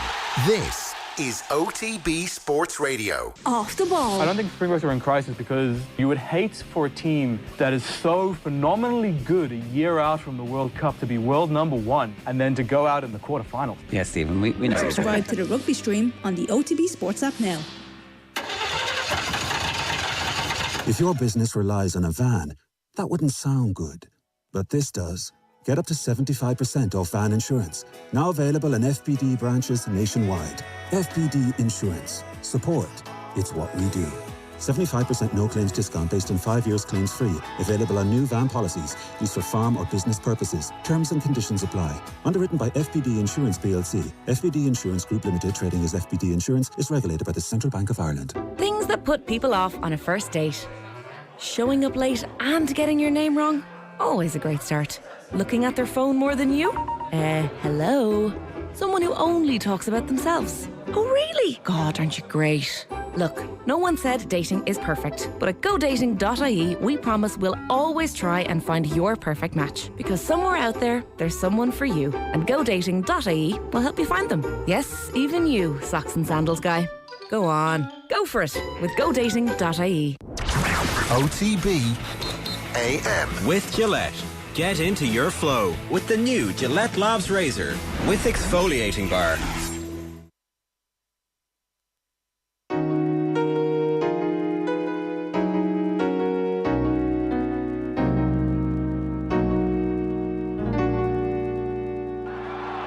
You have entered Power Drive. Oh, wow! Right. John Duggan is with us. John, good morning to you. It's time for Virtual Insanity. It is. Ger and Kathleen, how we doing? 22.3% profit for the year. That's not bad. Going to finish the year in profit, folks. Second year in a row. That is not bad, JD. So it's the big flagship event of the PGA Tour season in Europe. So the DP World Tour. So the PGA Championship at Wentworth starts tomorrow, 6:40. Renegade villains from Live are going to be there. Up to 17 of them. Rory McIlroy, Shane Lowry, Graham McDowell, Jonathan Caldwell, the Irish interest, John Ram, Victor Hovland. Going to be a great tournament, great field. Can't wait for the locker room stories that are going to emerge out of this one. Proper bitterness, though, isn't it? It's like not quiet, not like muttered behind. It's like, no, they shouldn't be here. These guys who wanted to play less golf are now playing more golf, and they're only here to try and get some world ranking points so they can compete in the majors. This is nonsense. We need to know what's going on. Billy Horschel, John Ram coming out yesterday, publicly criticising these guys. As Billy Horschel said, the Taylor Gooches of the world that never turn up at this tournament now turning up at it. So it is frosty. Apparently a letter was sent to them not to turn up Martin Keimer decided not to turn up where he wasn't wanted, but some of them have decided, no, we feel like we're entitled to play here. That's all going to be decided in the courts in February. Marshals have called them hypocritical. Yeah. Well, not really. Golf is like, they generally are like, they're absolute mean girls behind the scenes. Yeah. But in person, they're all like, oh, everybody's great. This is a wonderful sport. But now gloves are off time. Yeah, it's going to be fun. So, 4 golfers. This is up on the website, otbsports.com, and the OTB app. Shane Lowry, this is it. This is it for Shane Lowry, finally at Wentworth. He's the headline tip at 16-1 for 5 each way. Look at this record at Wentworth. 9 top 20 finishes in 12 starts. And we're like 4 times inside the top 6. We know he's had a really good year, but he hasn't won. Tied third at the Masters, nearly won the Honda Classic, has been 4 times in the top 10 on the PGA Tour in the United States. This is Shane Lowry's ballpark. It's his alley. He loves this course, Wentworth. He drives the ball so well, got the touch around the greens. Can he hold a few putts? I think he's a strong each way bet this week as the headliner. 5 each way. Ireland Shane Lowry, 16-1 to win this big event this week. The second selection, it's folly not to expect these live golfers not to play well. And of all of them, who likes putting it up to everybody but Patrick Reed? Patrick Reed, 250 each way, 40-1. We all know he wears the live lettering on his clothes. He's an unrepentant liver. And he is a guy who's going to go and play in the Asian Tour now to get these ranking points. And he's turning up this week, and he's not going to care one jot if he's not liked in that locker room. He's just feeding off it, right? Yeah, absolutely. So, although is he not suing everybody as well for like quarter of a billion? He's probably going to sue me for even talking about him this morning, right? We love you, Patrick Reed. You're a wonderful human being. You're a great guy. So two tournaments appearances at the Wentworth. He's tied 4th, tied 3rd. So he knows how to win, former Masters champion. I think Patrick Reed has got a course form and has got the chip on the shoulder at €2.50 each way, 40-1. I think he's a good each way bet. The third one is Dean Burmester from South Africa, 55-1 for 250 each way. Just won his PGA Tour card on the Corn Ferry finals, so he's happy out. Good vibes. Once again, in 5 appearances here at Wentworth, he's got a tie for 9th, a tie for 12th. He was 11th at the Open. He was 7th in stroke average on the TP World Tour last year. He's 5th in driving distance. I think Dean Burmester is more comfortable in this company now. I think he rates as a good each way bet as a happy clappy guy. And the final one, a complete rank outsider, Francesco Laporta, 175-1 for €50 each way. Course form, recent form. Only appearance in this was last year, tied 6th, and on his last start, tied 4th in Denmark. Nearly could have won the tournament. So playing well and has course form. Francesco Laporta never won, but has won on the Challenge Tour. So Francesco Laporta 175s, Dean Burmester 55s, Patrick Reed 40-1 for that awkward ceremony on Sunday evening, and the headline tip lads, Kathleen and Ger. We have Shane Lowry. Sorry, what are Lowry's odds? 16-1. Okay. The rank outsiders, like, if you've looked back over the course of, and I'm sure at the end of the year you look back and go, where did the 22% profit come from? It's been everything. It has been like headline tips and also the rank outsiders. That's right. Yeah, we had Luke List 80-1 in the Farmers Insurance Open. We had Ryan Brem at 66-1 in the Puerto Rico Open, who missed, I think, every single cut since then. Paid for Owen's trip to America.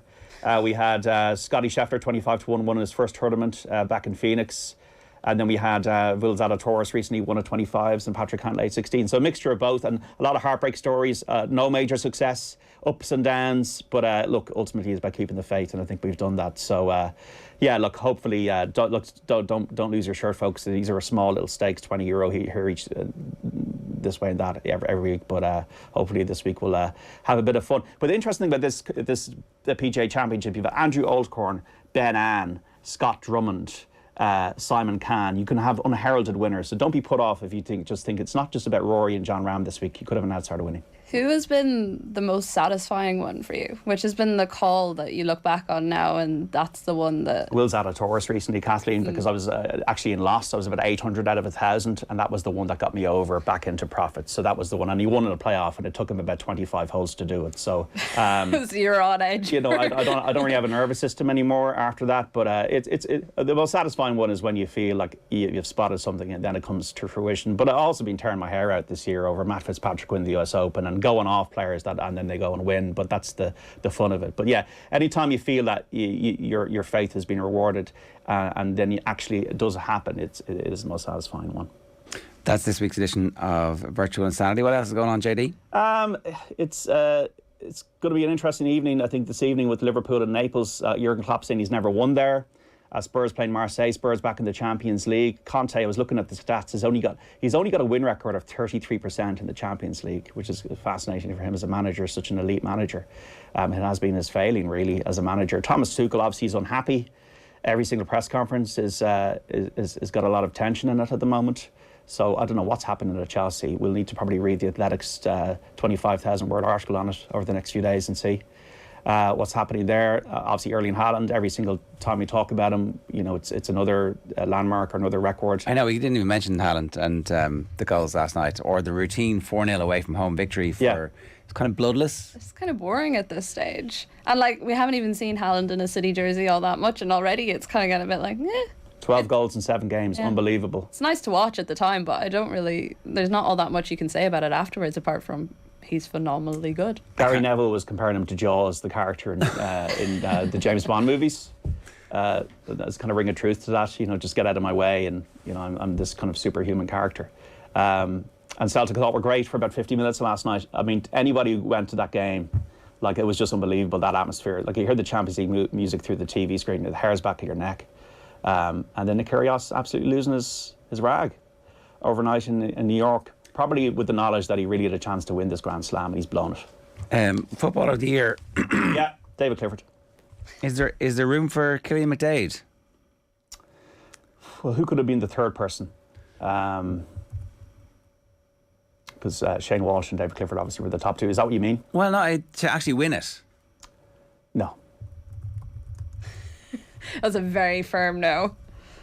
No, David Clifford, all the way. Like, Clifford's clearly the best footballer in the country. Yeah. But year after year after year after year after year after year, the best footballer in the country doesn't win it. Now, this is probably the year where they get over the line and he drags them over the line in the final. When they're struggling in the first half, it's his marks that change the tide. And then, you know, again, he's unstoppable. But I would have said Shane Walsh had a better final, just because Shane Walsh was, like, literally carrying his whole team. Apart from Killian McDade, who, you know, is sensational in the quarter-final, the semi-final routine victory, but he's very good. The final, he's also sensational. You know, kicking points on one leg at one stage. I think what will go against him is that they'll probably split the Galway vote, because this is the players that split the vote, don't they? So that'll probably mean that David Clifford has an easy route to win it. And I do think one thing Jack O'Connor did say to me after the game was the pressure that's on David Clifford and the composure that he shows, like that he does have that beautiful equilibrium that I think that... Yeah, and he's had that pressure since he was under 14 with the highlights reels in Hogan Cup matches, whatever the school's competition is, where he's like dribbling past players, looking like a boy amongst men, and then he's still doing it in All-Ireland finals. And actually, he was also very good against the Dubs. Yeah, it was a 1997 vibe for Kerry this year. They had to win it. 8 years on in Kerry, that it's a problem if you're not winning All-Ireland. So I think on the balance of it, it's a bit like Joe Canning when he won his All-Ireland and Player of the Year award. I think it's a bit like that. Yeah, no, fair enough. And it's probably going to be the first of 4 or 5 in a row for David Clifford, is it? Well, you know, the Dubs are, I don't know about Sligo, Kathleen, but the Dubs are need to get themselves, I think if Dublin get themselves right, they'll be definitely challenging Kerry next year. It's Mannion and Walsh versus Coola next weekend, which I suspect will have a bigger TV audience, and maybe a lot of these club games will, because you know, it's not. It's on Saturday, so maybe is it on? I'm not sure, but certainly you would hope a lot of people go and see it. So it's Con versus Mannion, and like both those players were missing for the Dubs. Is there any chance that maybe Mannion just listens to all the hype and goes, maybe I will come back? Because the word is he's not coming back. No, he's closed the door on that. He's got no interest. Well, there's got to be a move on. He's pretty good. Yeah, there's got to be a move on element to that with Jack McCaffrey. You know, I don't think McCaffrey. Anybody's talking about that. He's definitely. But like Mannion is on TV last week, looking Clifford-esque in his ability to dominate a game. Granted, it's against, you know, a completely different opposition than it would be if it was in Croke Park in All-Ireland quarter-final, semi-final, final, or even in the round robin next year, hopefully. But he looked sensational. It sounds like a movie, Ger. You know, you've like a knock on the door, and it's like late at night, and it's Jim Gavin and Pac Leroy at the door. We need you. Desi needs you.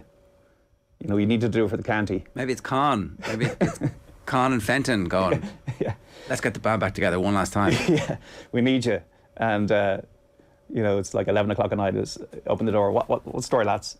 We need you. We want this All-Ireland back. But I I think Dublin do need to move on to agree that we need to find the next 5 or 6 players, because the whole talk around Dublin, around that semi-final, well, Connor's injured, whereas that was never the talk in the 5 in a row years, because you had 5 or 6 or 7 Cons. Yeah, no, there was loads of injuries across that period, and somebody always next man up. That was the difference. Right, it's 8:50 this morning, OTB AM, brought to you live each morning by Gillette Labs for an effortless finish your day. My thanks to John. More from John, of course, on Saturday afternoon on Off the Ball on News Talk, and of course on the Breakfast Show on News Talk as well.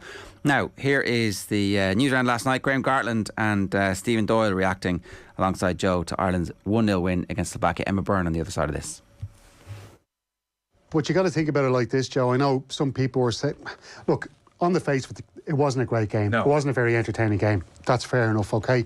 There were flashes of good play from Ireland, I thought, in the first half. But you got to put it into context. They went into the game against Finland, looked a bit nervous, got the win that they needed. That put them through to the playoffs. That's grand. They knew today they just had to win this game to make sure they got into the top 3 of runners-up, and that meant that they would bypass round 1 of the playoffs and just had to play one match, and that one match could get them straight into the World Cup in Australia and New Zealand. So they just needed 3 points today, and they went out there and they just got the 1-0 win that they needed, and they were very professional in the way they saw the game out, I thought. And you know, you're not looking for brilliant performances at this stage of the campaign. You're just looking for the 3 points that get you where you want to go. Yeah, so they've beaten Slovakia, and as Stephen says, the headline news is that means they can skip the first round of the playoffs when they start in October, so they're straight into third place of all the group runners-up. So it saves 2 playoff matches in 1 week, and therefore gives them much bigger chance of making a World Cup. Graham, your thoughts on the game? Slovakia are, like, Ireland are a better team than Slovakia, so you would have expected them to win, but I mean, it's stodgy, it's away from home. It's a bit warm. We were talking to the reporter over there as well. Listen, Ireland weren't at the most fluid. There was a massive change once Ireland went 1-0 up in how they approached the game. They stopped playing out from the back. Brosnan kicked long, I think, bar one kick out in the whole second half. But again, they took their chances. They had a lot more chances in the game than Slovakia had. They had Kate McCabe's volley is unbelievable. If that goes in, you're still talking about it. So they had moments in the game that were really of high quality. We just didn't see it often enough. But in terms of just being and going and doing a professional performance, I think they're doing that away from home. And if you offered them that before the game, they would have taken it. And now I'm joined by Emma Byrne, so to have a bit of a chat about last night. Ireland winning once again, not in the most convincing of fashion, we would probably say, Emma, but at least it's a win and we're through to the playoffs and we don't have to go through 2 of them. Exactly, and you know what, that's what we need to focus on. It was a fantastic achievement. I was a little bit worried going into the game. You know, Slovakia caused us problems in Tala. And then I thought, obviously, with them being at home, they'd be even better. So I was quiet on social media until after the game. But it's fantastic. Brilliant result. They're in an absolutely fantastic position. And yeah, just really, really positive vibes coming from the game. Maybe not the performance itself, but moving on. 1 game left to play. And, you know, it's a cup final, the biggest cup final of their lives. You say maybe not the performances themselves. I know a lot of us maybe expected more, especially out of the last 2 games, in terms of a few more goals, a bit more interplay between the team itself. But where do you think this team has landed, considering where we ended up at the end of the Euros qualification? And to you, is it as important to get those, I suppose, dirty wins, or those more like tough, hard, grinding wins than it is to maybe show that we can play fast flowing beautiful football? I mean, I think we've always been a team that scrapped for points, and that's not going to change over the short haul. But you know, yes, it's very, very important getting the points, and it's very important to have gotten to this position, 2nd place in this group. But was the realistic goal? We've achieved it, so fantastic, brilliant all round. But at the end of the day, I would have liked to have seen a little bit more composure on the ball, you know, show that we can control games. Because when we go and we play again, even in the playoffs, hopefully we'll win that. When we go and we play in these big tournaments, yeah, we will be defending. That's obvious. Yes, we will have 5 at the back, but we're going to have to keep the ball at some stage during the games. And I would have liked to have seen that in these last couple of games, to show that we can keep the ball, we can control the game at times.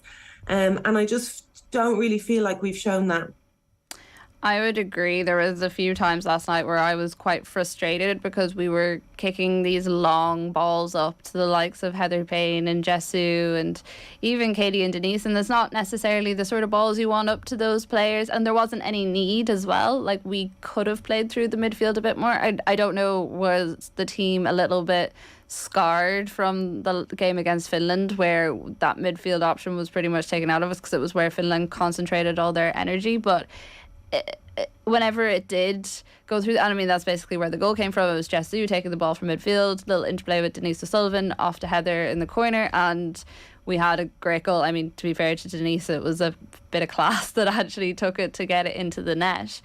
But why do you think there is still that fear? And because you don't, Heather Payne and Jessu don't need long balls. They need people to be able to keep up with them and play with them with the ball at their feet. Why do you think even against that Slovakian team we're still a bit hesitant to do that?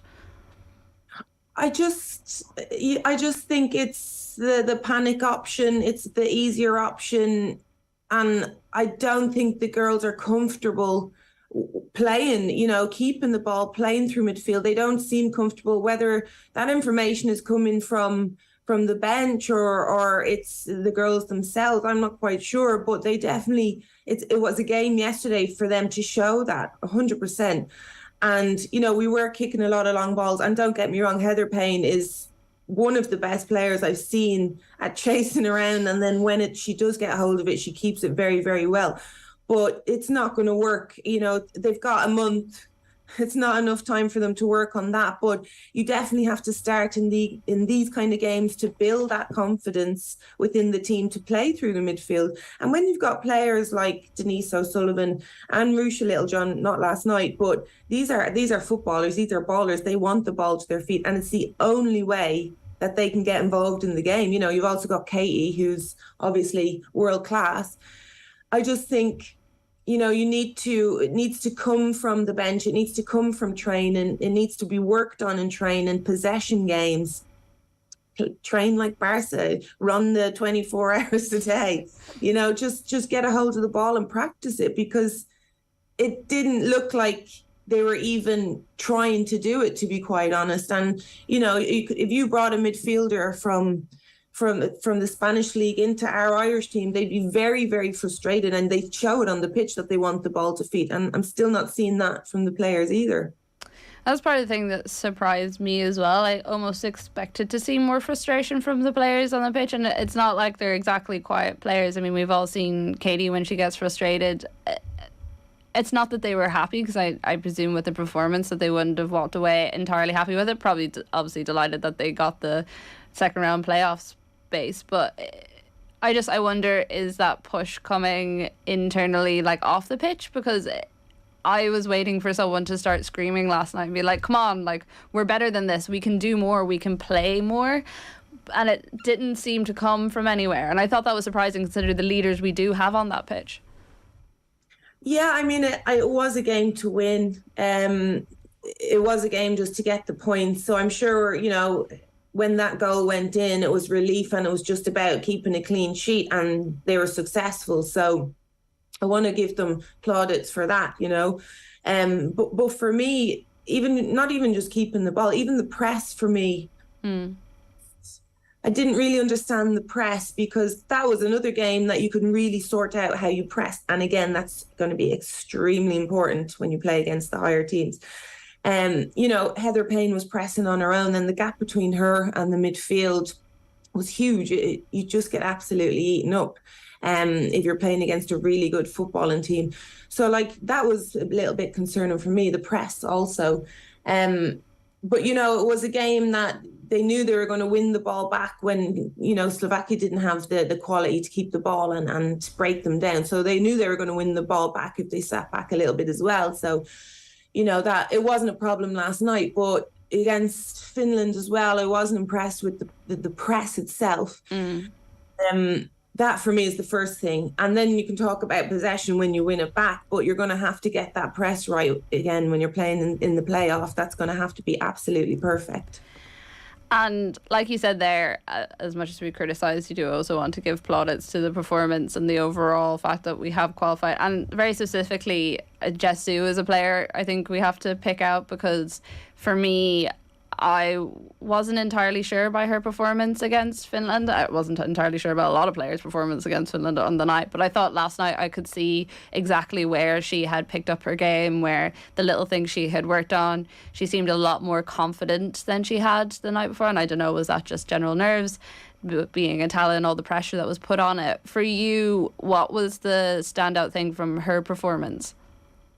Well, there was a couple of us footballers, I'm former obviously, but current footballers watching the game, and they were all talking about Jess and how good she was, and you know, that's really nice, and you nearly feel like a proud mammy when someone's talking about one of the Irish players like that are very high standard. And it showed.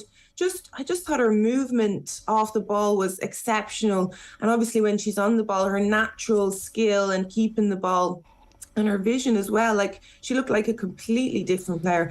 We were actually, myself and Nathan, when we were commentating on the Finland game, we were like, she's coming off, she's going to get taken off in this first half, she's out of her depth, she was getting shoved off the ball, she wasn't in good positions, she was kind of like in defensive midfield and not sure when to push up.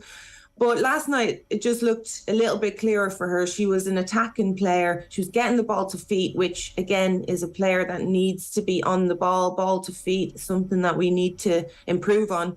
And when she does get that ball to her feet, you can see exactly what she does. Absolutely brilliant coming in from the right-hand side, by the way, which I think is she should definitely stay wide.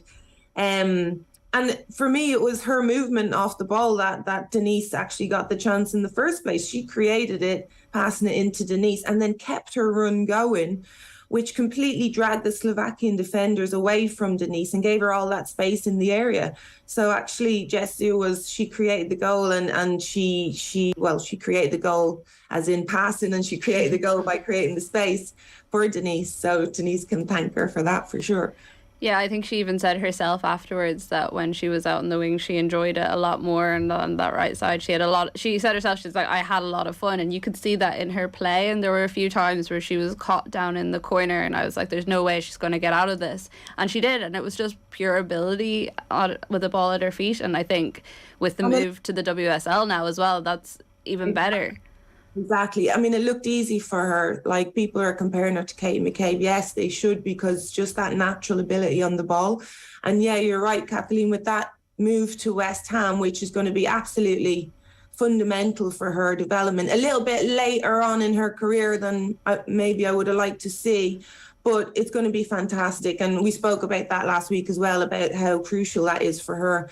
To be training day in, day out with professionals and high standard of players. It's going to be fantastic for her. So really exciting player to watch.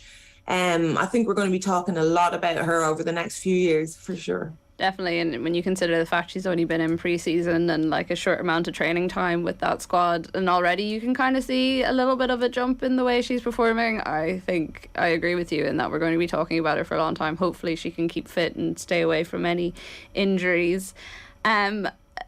I think like there was a lot of relief around last night, and possibly that was the scars of previous tournaments coming up to bear. But do you think people should be all that surprised that we're in this position now? I know you and I have talked about it a couple of times, that this is one of the best generations of footballers that we've had, probably the best opportunity we've had to qualify for a major tournament, and that's after following them day in, day out.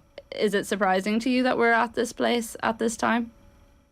No, it's not surprising. I think we should be there. I'm surprised we're not talking about bad luck, because I feel like we have been dealt a few bad hands in the past, but this is our natural position. This is exactly where we should be. I mean, the results against Sweden this campaign have kind of spoken for themselves. Such a narrow defeat, 1-0, and then a 1-1 draw away. It just shows, we can compete when we need to, when we have to.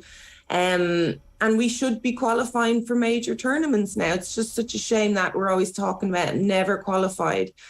And I'm hoping we're not saying that again, because, it's still a very, very big game that we have to play in a month's time. And I think, you know, we have the players as well. We've got one of the best players in the world in Katie. You've got also very, very excellent players playing around her like Denise. And then other players like Jessu, Niamh Fahey that probably don't get spoken about enough. So, yeah, we should be here. We should be qualifying. It's not a surprise at all.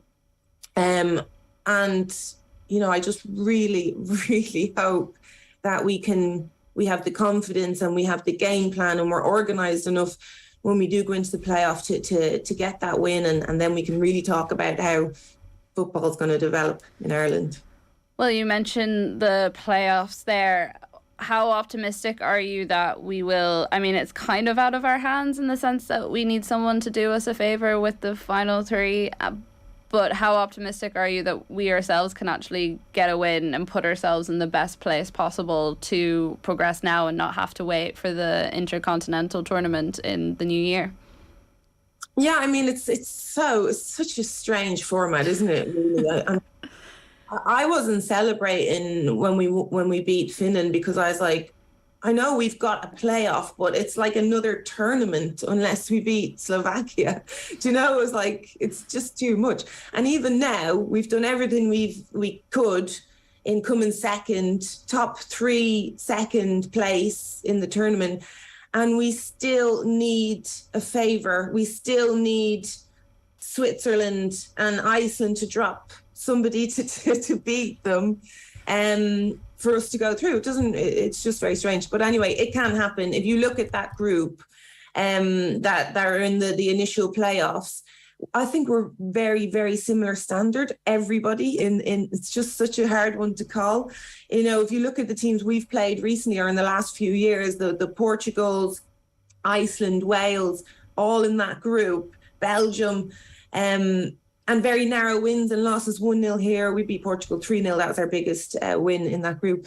It's extremely difficult to call. And yes, people can take on Iceland and Austria. So I do feel hopeful. And yeah, we do need a bit of luck. And it's about time we had a bit of good luck, isn't it? Like it really is. I mean, you know, Karen Duggan, me and her have been talking about this for months and months now, of just like asking anyone who supports this team or anyone who supports Ireland in any code, it doesn't even matter if it's football or not, to just whatever gods you pray to, just get us over the line because we deserve it. It's been long enough. And I think as well, like you said, this team has proven that they are good enough and they just need that little bit of luck just to kind of push them over that line. Yeah, I mean, it's already a bit of bad luck that they've changed the format. Because now we would have been talking about, you know, going to New Zealand or Australia already, coming high up in the group. But yeah, I mean, do you know what? We need to be positive. I think we need to start talking positively about the girls, about the team, because they can do it. They just need that bit of confidence. They need to switch the mindset. You know, we've spoken about them holding the ball, keeping the ball.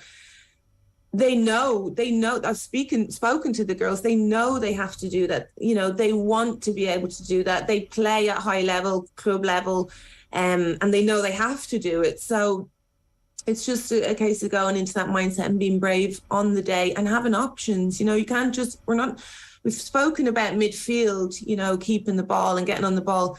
Midfield need other players. They need the defence to give them options. Midfield, they need defence to give them angles, and you know, we can talk about the defence as well, not getting on the ball. So it's a team thing. Everyone needs to be confident. Everyone needs to be looking for the ball, no one hiding, and that's the only way you're going to get through this playoffs.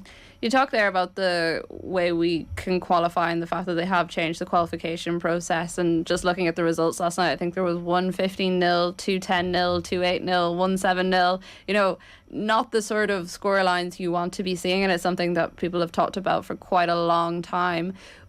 And Vera Pauw is quite against changing things the way they are, but I've seen a lot of people calling for a Nations League style tournament for these qualifiers. Is that something that you think would benefit Ireland in the long term, or would you be of the Vera Pauw school of thought that we might get stuck in maybe a lower tier and not be able to progress in a way that we would like? I mean, I don't think it's good for the game, so I would personally, I'd like to see it change a little bit. I'd like to see it reversed. Instead of coming second and finishing one of the best runners up and then having to go and play a tournament, I'd rather see that before you get to the group stages, to be quite honest. And yeah, we might get stuck in that lower level, but it would only be once, because we're way better. It just so happens that we haven't qualified for a tournament. But we could prove that we're way better than that, and then play those games and get those out of the way and go into the higher level, because you don't want to see 10, 12, 15 nil. You don't want to see it in the Premier, you don't want to see it in the men's, you don't want to see it in the women's, you don't want to see it. And the only way you're going to stop those kind of results is if you play that pre-tournament qualifier to get into the actual group stage. And to move it slightly away from Ireland, just for one of our final questions, obviously WSL starting this weekend, transfer window closes today. Ciara Walsh, it was announced last night, is on the very cusp of signing a world record fee with Barcelona. I mean, such a scoop for them to get her, if they can manage, especially with a year left on her contract. Barcelona's recruiting this summer has been interesting. They've brought in the Lucy Bronze of the world, some really top players, kind of different to how they've built in the past. How do you think Ciara Walsh is going to fit into that squad? I mean, she's an exceptional player, so you would imagine quite smoothly. But from your perspective, as someone who's followed Barcelona for quite a long time? Yeah, it's interesting, isn't it? The table has flipped completely. People wanted to come to Man City, and now everyone wants to go to Barca. I mean, Barca, why wouldn't you want to go there? Let's be honest, the city itself is just a major pull. It is interesting how they're recruiting. I think that Jonathan Giraldes, the manager of Barca, has realised that, they might have been slipping a little bit, and for him to compete against the likes of Lyon, who they struggled in last year's Champions League final, for them to compete, they're going to have to get a different type of player in. As good as the Spanish players are, they do need a little bit of variety. And obviously with Lucy Bronze, they needed a right back. They needed that player, and Lucy was on the market, so it's a very good signing for them. But I've been singing Ciara Walsh's praises for a long time now. Just a fantastic player, absolutely brilliant holding midfielder, great playmaker. It's going to be interesting because she's going to have to defend a lot at Barca. That role, that holding midfield player's role at Barca, actually does a lot of defensive work. And it's something that we might not see Ciara do that much, or she's done that much. So I'm interested to see how she picks up that role. But again, you're talking about a team that beat other teams 7, 8, 9, 10-0 and maybe have 4 competitive games in the season. I don't think she'll need to worry too much, to be honest. No, I don't think so. And while I am sad that she is leaving the WSL, the new days and deal means that I'll still be able to watch her playing over in Spain, which is great for all of us, even the likes of Caroline Weir. What a fantastic thing for La Liga, by the way. Mm-hmm. They really messed up in the last couple of years fighting about rights for the women's football's TV rights, and in the end nobody was shown it, and it's such a shame because coming off the back of France, they had such a good tournament and there was massive interest, and then for 2 years couldn't watch it properly. So it's great to see. It is, and thank you, Emma. Hopefully we will be chatting about the World Cup in a year's time, and we won't be reflecting on any of these games where we nearly didn't do it, but thank you. Please. Thanks, Kathleen. Take care. OTB AM is brought to you every morning by Gillette Labs, for an effortless finish to your day. Now here's what we've got coming up on OTB Sports Radio today. From 1 p.m, OTB Gold with Sonia O'Sullivan. Then we will have section of the Koi Gig podcast with Mary Ruskai with a WSL preview ahead of the weekend. Our retro panel is capturing sporting moments, and then on OTB Gold, Emmanuel Petit. Follow Off the Ball across all social channels, subscribe to our YouTube channel, and be sure to download the OTB Sports app. for the latest in the best sports content and analysis. Now, with the Premier League back, so we've teamed up with one of Europe's largest sports events, ticketing and hospitality companies, Champions Travel, to give you the opportunity to win a €250 Champions Travel voucher each day this week. These can be used on Premier League match trips as well as a host of other sporting events.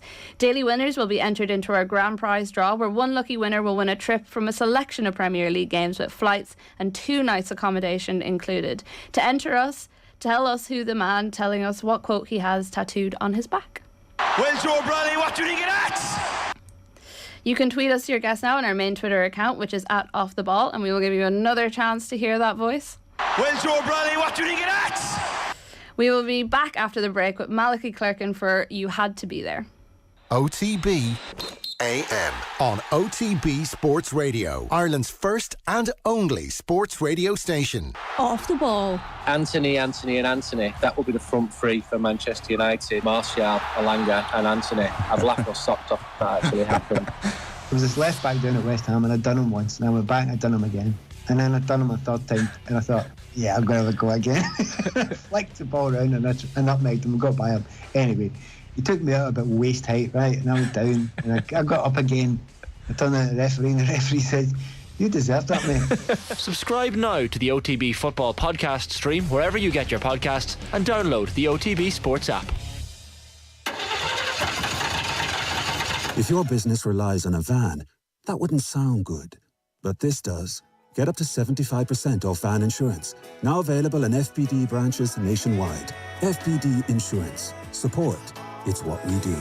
75% no claims discount based on 5 years claims free. Available on new van policies used for farm or business purposes. Terms and conditions apply. Underwritten by FBD Insurance plc. FBD Insurance Group Limited, trading as FBD Insurance, is regulated by the Central Bank of Ireland.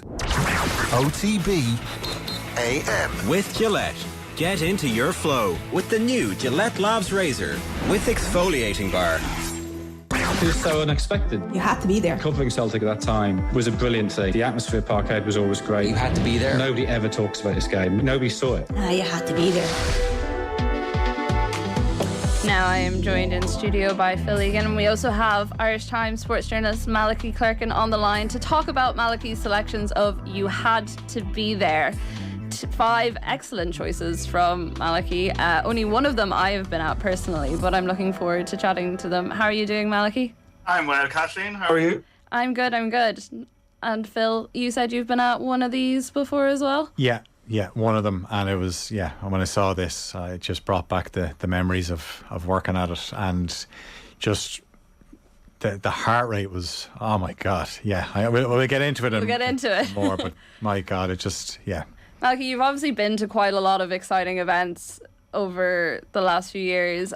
What was your thought process when you were thinking about the events you wanted to choose? You're very kind, Kathleen. You were about to say over your very long career. You very old man. Never. You very old man. My response when Andy got on to me yesterday was... 5 is going to be hard to pick here, because I was really, really lucky in the early part of my career when I worked in the Sunday Tribune. I was kind of a general sports writer and managed to get to a lot of different sports. These days I do mostly GAA, but I got to travel an awful lot during the 2000s and go to an awful lot of great sport. Like I went to Ryder Cups and the Masters and Olympics and the World Cup and the Euros and Cheltenham Gold Cups and Grand Nationals and all that sort of stuff, and it was all fantastic, like there was an awful lot of it. But my thought process, funny enough, the first thing that jumped into my mind was a really early one, and I think I only have it at like 2 or 3 on my list, but it was I did the Euros in Portugal in 2004, and it was my first time being away, really. It was certainly my first time at a big tournament, and there was loads of great matches at it, but there was one particular one, and we'll get to it. I think you guys want to do this in order, so I'll talk about it then. But it was the starting point for when I was drawing up a list, because a lot of them, the thing that I remembered about them changed the older I got, if that makes any sense, and that'll become more and more apparent as you go through your list. But the one at the Euros in 2004 was just it was a matter of being. It was the first time. I don't know if it was the first time, but it was the time that really stands out in my memory of going, holy shit, this is a great life I've chosen for myself here. This is brilliant. Like, well done me. A great feeling. Yeah, exactly. Yeah. Well, we'll get straight into it then. So 2017 All-Ireland football final, Dublin versus Mayo is your first pick of the bunch. Were you working at this one or were you there as a spectator? Not only was I working, but I had to file on the whistle. So I had to take the most incredible sports event, I'd say, that I've ever been at, and file a report on it about 5 minutes after it finished. So, that was a very heightened experience. And like, I knew at the time, and I think all of us that were there and everybody that watched knew at the time, that it was an extraordinary piece of sport. But I've gone back to it since a couple of times, and actually last year, ahead of the Dublin Mayo semi-final in 2021, I actually went back to it and did a big piece looking back at it, essentially because I wanted to see, like, was I kidding myself, or was I over-romanticizing it, or was I making it out to be a bigger thing or a better thing than it actually was? And it turned out that I had sort of lowballed it, that the quality of it was really, really beyond extraordinary and only matched by the drama of it.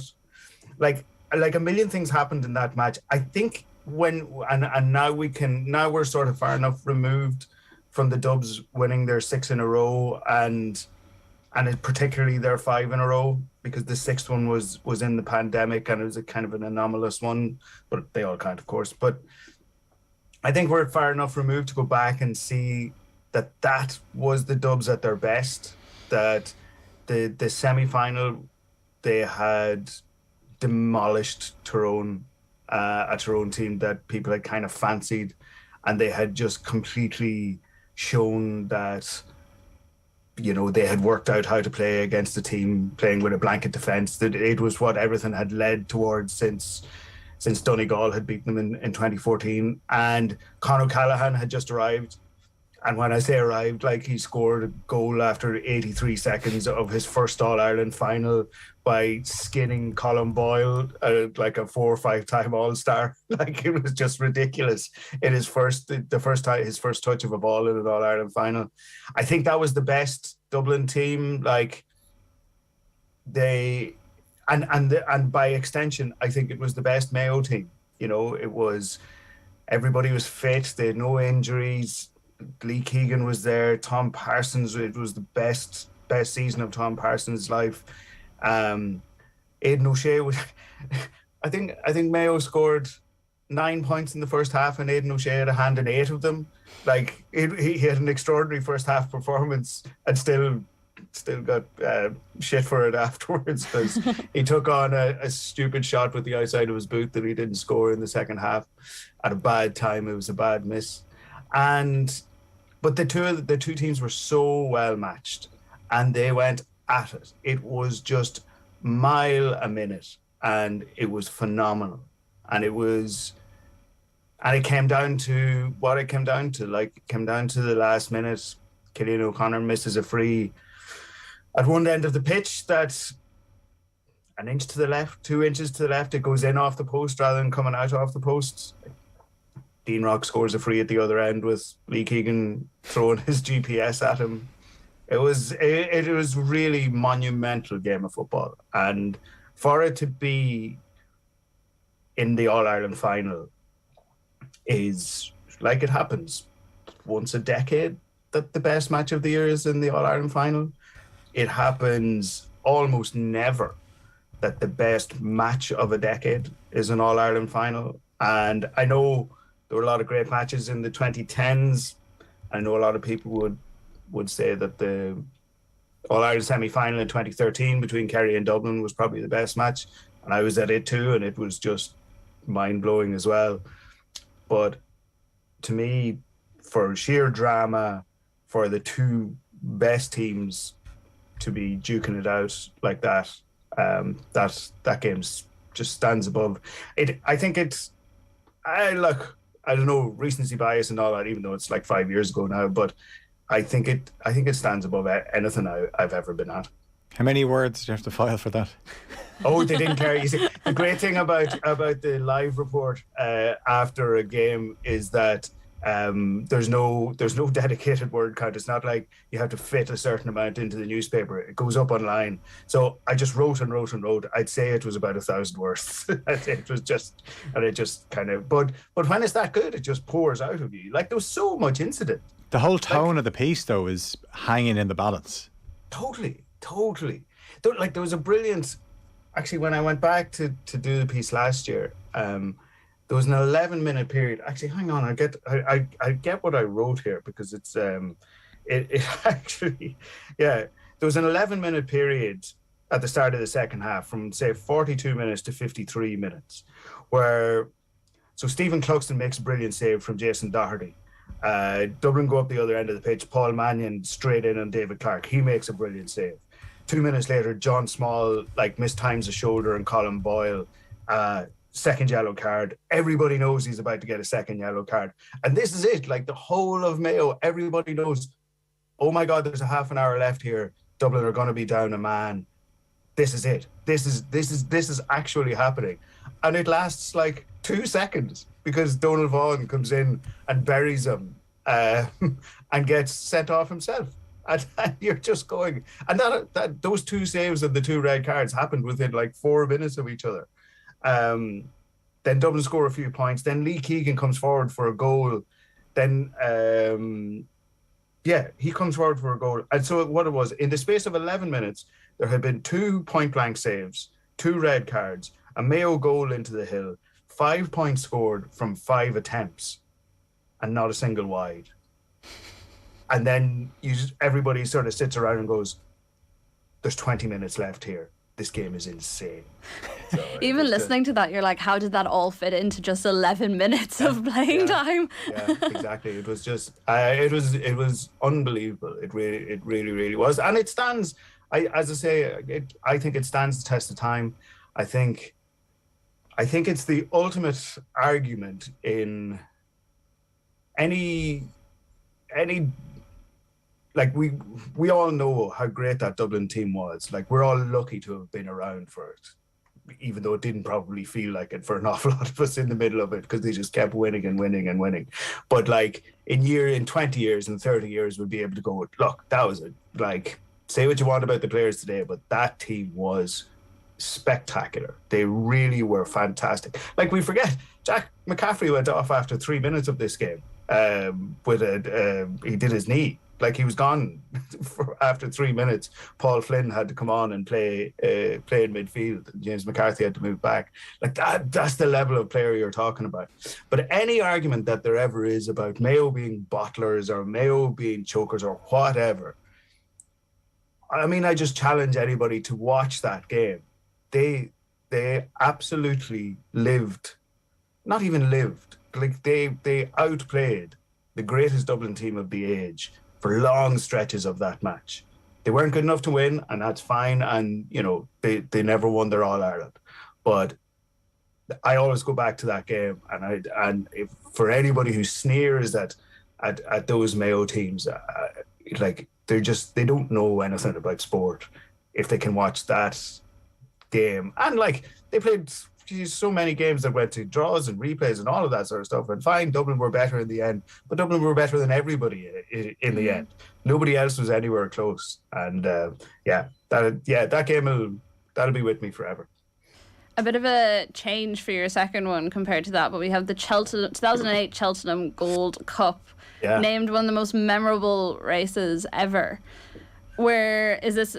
What was this one for you? Why did it stick out? Did I read that initially when you started out in your sporting career, racing wasn't really something that you took much interest in, and then obviously you've kind of gone the other direction now? It was funny. Again, it goes back to how lucky I was working in the Tribune at the time. Like, we had a very small staff, so you don't get to sort of say, well, I'm just a soccer writer or I'm just a GA writer. Like, everybody sort of did everything. And in around 2004, they said, go on, you go over and do Cheltenham. And literally, like, I don't downplay this in the slightest. 2004 Cheltenham was the first time I'd ever been to a horse race. I could not have told you. I barely knew the front end of a horse from the back of it.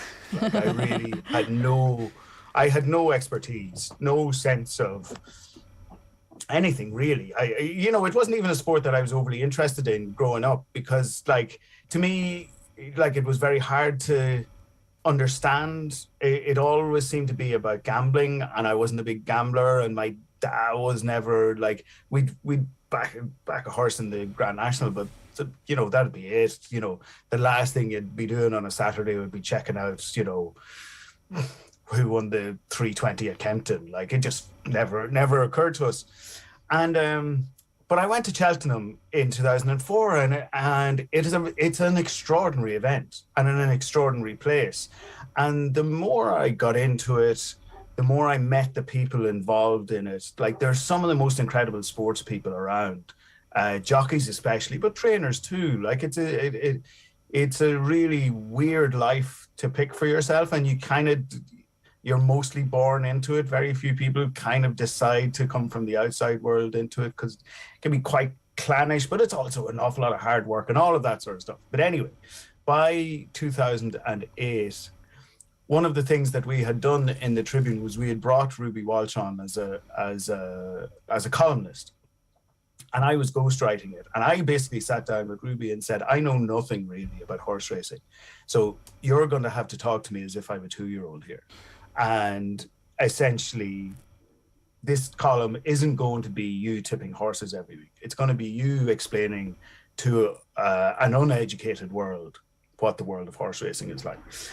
And it was a very good column. And like Ruby, as he has gone on to be on TV now in retirement, is a brilliant explainer. Like he would balk at me saying this because he never liked school, but he would be a brilliant teacher, because he takes everything down to brass tacks and makes it really easy to understand while making it completely compelling. And he's one of Ireland's greatest ever sports people. Like, he's just an extraordinary winner. And so I had become quite close to him. And in 2007, he had this amazing season with Kauto Star. And Kauto Star was the first, like, superstar horse that I got to kind of understand and kind of looked out for when his races came and all that sort of stuff. And by 2008, his stablemate had come along, this huge horse called Denman. And again, like 3 years beforehand, I wouldn't have known the difference in styles between the two of them. Kauto Star was this regal prince of a horse, like this beautiful, gorgeous thing that could win races at loads of different distances, could win at 2 miles, could win at 3.25 miles, but like was fast, but also stayed, and like this complete piece of equine perfection. Whereas Denman was this big bull of a thing. Like, he was a monstrous thing, and they called him the Tank. And they were at the same yard, Paul Nicholls' yard in England. They were in the same stables, like they literally lived one box over from each other. And so it was this great there was this great narrative around it. And even at that, like, I wouldn't have included that here, except for, and this is what always sticks with me, there's the Gold Cup, on Gold Cup Day at Cheltenham, there's about 40 minutes between the race before the Gold Cup and the Gold Cup. And the whole week becomes about that race. And some years it's a middling out Gold Cup. The horses are scratchy enough. There's no obvious superstar. Or some years there's a really obvious superstar and the rest of them are all just kind of out with the washing and nobody, there's no real excitement around it. Whereas this year, there was these two horses. There was Denman and there was Kauto Star. Ruby had the choice. He could have chosen to ride either of them. So that was, You know, that was a subplot going on. They were both trained by the same guy, Paul Nicholls, and everybody pretty much knew that it was going to come down to these two. And the reason I picked it for this list is anytime I'm ever asked about the sporting event you were at where there was the most tension, I always come back to this. And I don't know if, again, with all of these things, it's all subjective and maybe you're overselling things. But I remembered the half an hour, 40 minutes before that race. And like Cheltenham is this wild place. Like there's, and especially on Gold Cup Day, there's thousands there, and people are half paced, and people are betting, and everybody's having a good time. But the tension, because everybody had one or the other.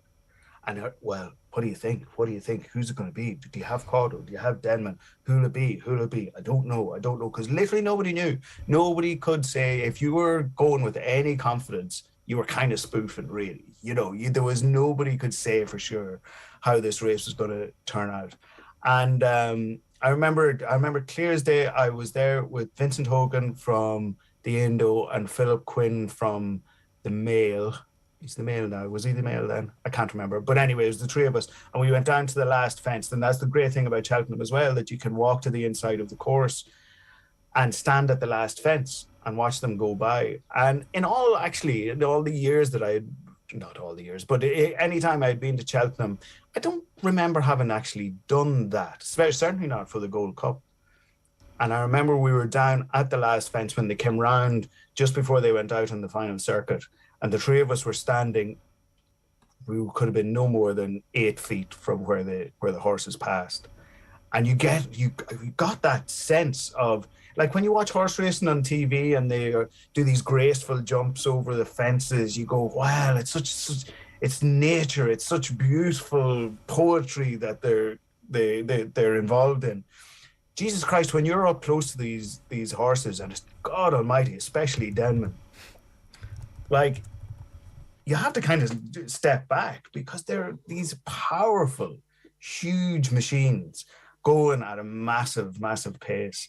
Denman kind of let it out and in the end ran Caudill's stamina out of him and galloped up the hill and went away and won. And I remember because I was close enough to Ruby at the time and we would go on to write a book together. I remember kind of feeling like I wanted Caudill to win, you know, or I wanted Ruby to win back-to-back Gold Cups, which he came back the following year and won the 2009 one. But I wanted it for him, so I was a bit kind of down at the result. But I came away going, I've never been around a place where there was that real thick tension for 40 minutes before an event. Malachy, I feel like I was there just listening to you describe it. We may have to run through your final three a bit quick because you could literally talk to you for hours about this. But your third one is 2004 France versus England at the Euros. The Zidane free kick. I think a lot of people will remember the end of this one. Well, yeah, and I kind of vaguely mentioned this before. Like, I was 25, I think. It was my first time ever at a big tournament. Like, I was a soccer guy growing up, really. That was my sport, you know. And to be at a major tournament was like, you know, over the years you become like you become less not impressed with it all, but you understand that look, it's a job, you know. At the back of it all, you go, you get the work done, you leave, and you can't be a fan your whole life. But like, I was 25 and this was on a Sunday night. That's important because I was working for a Sunday paper, so this was essentially a night off. And I was in Lisbon, one of the world's great cities, going to watch England play France, which was the kind of glamour tie of the first round. And I had no work to do. So it was fantastic. It was a free hit. And Rooney played in that game. And Rooney was 17 and was taking the world by storm. And well, he absolutely battered France. And England went ahead. Rooney skated in, beat 3 or 4 of them to get in for a penalty, which Beckham hit and Barthez saved, and that would have won the game for England. And in the 90th minute, France get a free on the edge of the area, and I'll never forget this thought. I remember going, "All right, Zidane, if you're the man, let's see it." Let's see it. He absolutely did it. So you're crediting yourself with getting that Zidane free kick in, are you? Not really, but what I was in my head was going, Jesus Christ, I'm here for this. In my head I was going, I'm here. This is a magnificent game. This is one of the world's greatest players. He was my favorite player at the time, of course, but like he was everybody's favorite player at the time. But it was my first time ever being in the company of an all-time great, and he actually went and did the thing that made him the all-time great. And then 2 minutes later, he scored a penalty as well. Steven Gerrard gave a stupid ball back to David James. Thierry Henry was fouled, and Zidane scored the winner. So that was it. That was brilliant. That was really brilliant. 2008 was clearly a good year for you because you also have the Olympic 100-meter final with Usain Bolt. Yeah, and like this was, I'm not an athletics reporter. I never was, but you go to the Olympics and you cover everything. And I remember it was the day that Darren Sutherland won his bronze medal, and I had to run from it across. It was a Saturday, so I had a lot of. It was a busy day, but it was great. Like you're at the Olympics. There's an Irish medal, and then you finish it off on Saturday night with the 100 meters final. And I'd never been to, again, like Cheltenham. Like this is how lucky I was. I'd never been to an Olympics. I'd never been to a track meet. Really? Had I even been out to the Irish seniors? I don't think I had. So like the first race I ever reported on was Usain Bolt breaking the world record in the 100 meters final in the Olympics. And just a small brag for you there, Malachy. But it's not even a brag. Like it's kind of going that was just I was so lucky, really to be around it. And it was extraordinary. Like it was really amazing. Like the 100 meters final, the lights went down. They played a drum beat over the start to mimic your pulse, because whatever way they did it, and it was kind of needless theatre. And then this guy he was the last one out of the blocks, and then he just sprinted past everybody with his lace open and took like 2/10 off the world record or whatever it was.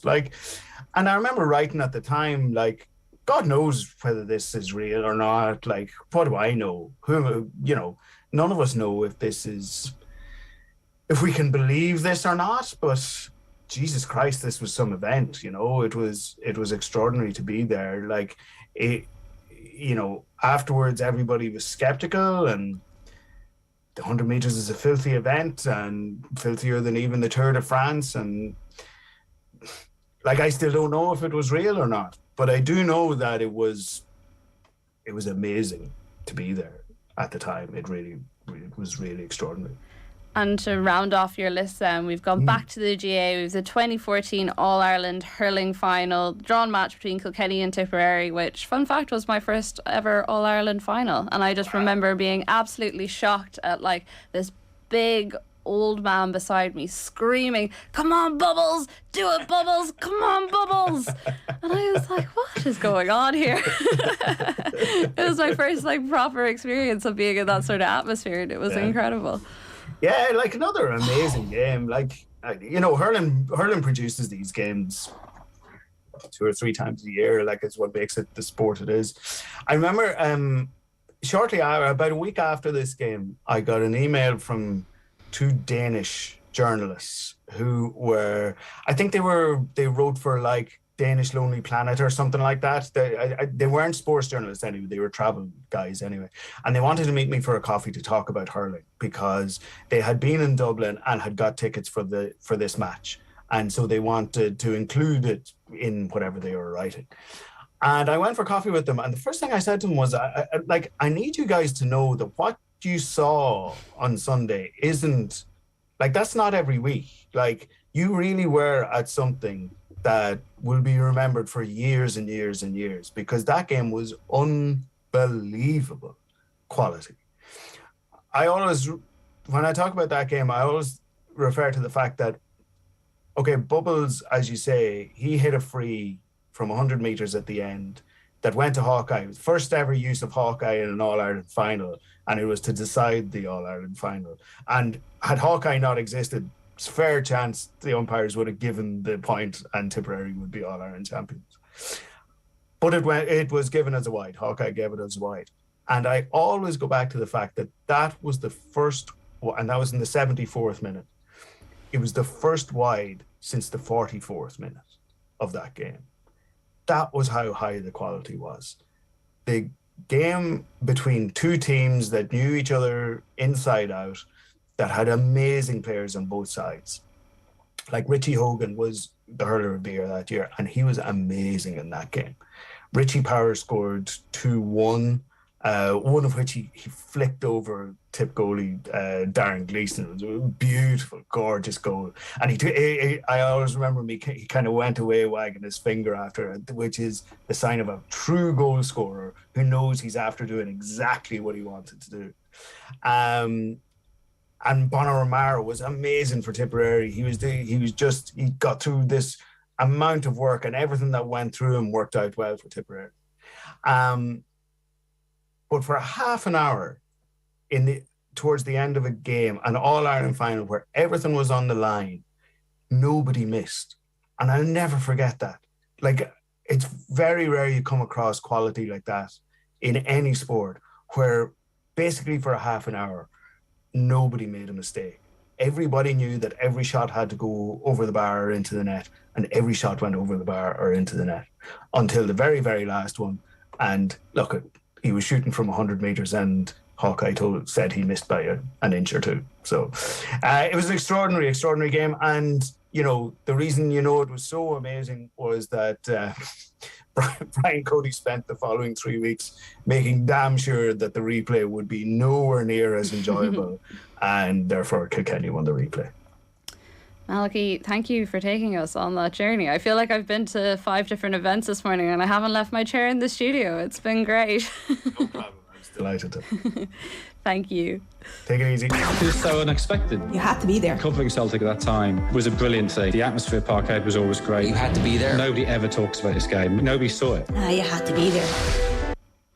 OTB AM is brought to you live each morning by Gillette Labs for an effortless finish to your day. We will be back tomorrow morning from 7:30 in the morning, where Ger and Shane Hannon will be joined by Gareth Roberts from the Anfield Wrap, Formula 1 with Jess McFadden, and Jamie Wall will be with us as well to talk about his new show. Right now, we're leaving you with some Brian O'Driscoll goodness. Enjoy and see you tomorrow. Happy to say Mr. Brian O'Driscoll is in studio. Good to see you. You're very welcome. Joe, welcome. I'm going to say welcome back to you. Thank you. So after the Roar. So this is Friday, 10 o'clock, BT Sport 1. Well done. Yeah. Documentary goes out. Something I suspect you've been working on for a long time? Yeah. I think obviously going back to the initial ideas, it was probably 3 years ago. And then COVID obviously stalled the whole process. The first interviews we did with Michael Cheika was literally 2 weeks before the first lockdown in 2020. But yeah, there was all the storyboarding that was going on before that. But I guess the initial concept came from lots of conversations between myself and Craig Doyle on flights and, in hotel rooms waiting for shows with BT. And he's a bit of an idea machine, and I talked about the difficulty around retirement, and there might be this, sometimes there's this social media perspective of how someone's carrying on, and there's visually from the outside it looks as though it's a walk in the park, but yet I think everyone and all my ex-teammates that I've talked about, almost to a man, everyone has found some difficulty in varying forms. And so we decided that was the initial concept, and then it was fleshed out with, I'll be first to say, obviously our production company is involved, but BT Sport Films, were an integral part of putting the whole process together. So it was a real joint production, and one that it was really out of my comfort zone. First time showing certain vulnerabilities, sitting on a psychotherapist's couch with Richie Sadlier, who I'd not met before, like the nervous energy around that. And then, we got some really great contributors that were very honest, frank and open about their experiences, about how they feel now. And obviously we focused on male sportsmen because it's intrinsically linked to, you know, the crisis in mental health amongst men under 50. You know, we talk about suicide being the biggest killer in men under 50, which is a frightening statistic. So it's just such an issue in society in general, that men's inability to feel as though they have someone to talk their problems through. So it was kind of a subplot of that overall issue that society is now currently feeling. I really enjoyed it, by the way. I thought it was great. Thanks. Yeah, thoroughly enjoyed it, because I'm sure you're very nervous now to put this out and see what people say, and I thought it was so good. Totally, and I think when you put yourself out on a limb and you show your vulnerabilities, like, the last thing you want is for it to then flop, you know, because you've given a piece of yourself that maybe it would be easier to hold back, to bottle up. But I think, not dissimilarly to the last documentary we did on Irish rugby, shoulder to shoulder, I think you've got to put yourself out there a little bit and do things sometimes that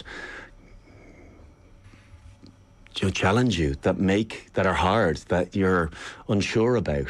Because you know what, that makes you feel alive. And a little bit of that is the feeling of what it was like playing international rugby, and the nervousness around potentially messing up or having a bad moment. There's a heightened energy around that being in your subconscious. Well, as Michael Cheika said to you, you acclimatised to being an adrenaline junkie.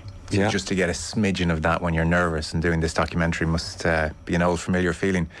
You say at one point in the documentary, from the outside my retirement looked easy, but in truth I had my struggles. So what did Brian O'Driscoll's struggles look like? I think it's just, you know, I think you kind of fool yourself for the first few years. So the great thing about your first year is you take advantage of all the things that you weren't able to do, the parties, the trips away, the invites. And as I said in the documentary, I couldn't get out of the game quick enough because I knew that I was really struggling physically, mentally still sharp, physically I just couldn't do it the way I wanted anymore, and it was a great frustration. So to be able to get out on a high, you know, winning in Paris, winning Six Nations in Paris, people kind of feeling as though there was more in you, I was like, wow, this is the best case scenario. And then it probably doesn't really land on you. It's not even that next September when everyone starts again. It's maybe nearly a full year, and you've enjoyed all the trappings of retirement, and then all of a sudden they're all great and lots of fun, and you know, Wimbledon and all the different things, events you might be going to, but in reality none of it compares to international rugby. You know, running out in front of your home crowd, in front of, you know, being away fans in Twickenham or in Cardiff or further afield. It's such a unique, exhilarating experience that there's no chasing that. And you kind of, not that I even tried to find it, but you're trying to compare a like for like in what you're doing now in, you know, TV or radio, and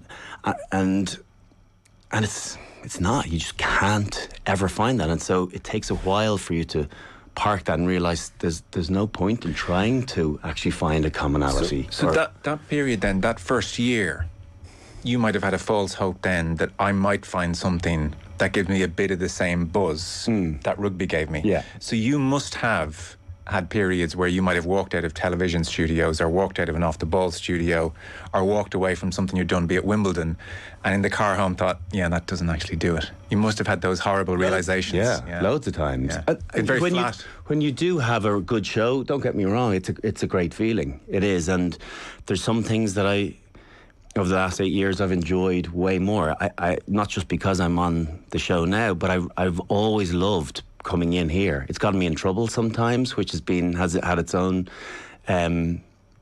stresses, but I've really enjoyed the freedom of being able to kind of just chew the fat here. So that's kind of high enough on my list. But there's other things that definitely felt a lot more disappointing, that you thought you were going to get a greater high from. And live TV can be exhilarating, you know yourself, because there's the same potential pitfalls of jamming on something or forgetting an individual, but like, it's not. Yes, it's out of your comfort zone, but the reality was that, certainly in the early years, I was nowhere near as good at it as I was as a rugby player, and I was like, gosh, this is a disappointment. How do I get to that level? Can I ever get to that level? When was it most acute, if you want to call it your struggles? Year probably 2 and 3, I think. And I think as well, we had a second baby, that year I retired. I would imagine it was very challenging at times as I was dealing with it all, on my wife. Did she ever say to you it has been challenging? I think she did. Yeah, I think she did. We can subsequently kind of look back and reflect on, careful not to give a headline, but on. Yeah, the difficulty that everyone embarks in marriage, but this comes with, I think, my struggles with dealing with retirement and finding purpose somewhere else. It wasn't anything to do with our relationship per se, but it was my dealing with kind of some internal demons that made probably living with me quite challenging at times. Well, you're half the relationship, so if you're not in a good place. She will do her level best to try and do the 25% that's missing in you, but it's just, no matter what, it's going to impact. So I haven't really in the course of promoting the film, I haven't really talked about that, but that's the reality. It would have been challenging at times for her. How does that manifest itself, though? So there's a lot going on. I think you're in a bad place. I think it's mood, down, and just kind of. You're a natural optimist, I would have said. I would be, yeah. And I don't. I'm pretty level. I'm not excessively euphoric with the ups and not overly down with the disappointments. But I think it manifests itself in just becoming a bit of a sloth,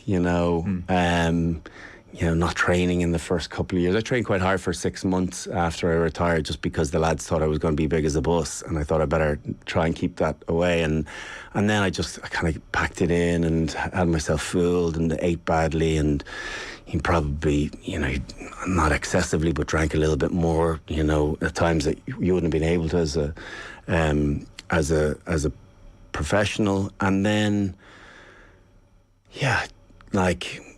just other than I was busy at times, but other times I'd just be kind of plodding along and really kind of struggling for major purpose. And then there's a eureka moment, but I talked about it. I think I talked about it in the show around going on holidays with my family and the catalyst of seeing an album my mum put together of us, and I was disgusted at what I saw of myself, the ex-athlete. And so that really began as the major catalyst to probably get my act together physically and feeling a little bit better and going and training a little bit more. And then the positive snowball effect of that means you eat better, you drink less, you just look after yourself a bit more. I think you're in better form naturally. Yes, and then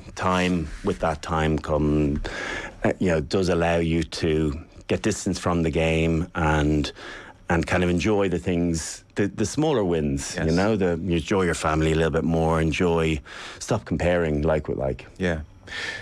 I guess the tricky thing is you don't want to put a label on this, I would presume. Like Donald McRae in his interview asked you outright, would you class it as depression? Yeah. And you don't feel it was quite in that realm? No, it wasn't. I was never depressed. I wasn't. But I was sad. I was definitely sad at times. And so I was never diagnosed, with being depressed, but I don't know what the borderline between it and feeling sad. I'm sure, we all have highs and lows emotions, and people feel sadness. God, no more than over the last few years has been really challenging. So I think, like you said, I'm pretty level on my emotions. So as much as I found it difficult, I never couldn't get out of bed. There was none of that. Right. It was never I always struggled for motivation, to exercise and to go and kind of better myself. But, and that took a while to just snap out of. Did people around you say you don't see yourself? Not really. I think you probably put on a good front, don't you? I think, except to to Amy and probably your closest family. Even you probably try and protect them a little bit from it. I'm sure my sister, who works with me, I'm sure it impacted her. I'm sure she saw it. I know she did. So yeah, I think outside your comfort zone of home, you definitely put on a brave face. And listen, I'm conscious as well of this is just my, my navigating a difficult path. There's obviously far more extreme versions of it in society, but all you can talk about is the comparables between what people perceive your transition to look like, doing a great job and everything going great, to really finding it difficult at times. Even though I was doing some stuff that was putting food on the table and keeping me going, it really kind of felt like it lacked the purpose that I'd had the previous 15 years. How could it not? I mean, really, how could it not? Yeah, but you don't. It's weird because you're looking forward to retirement in a weird way when you end, because you've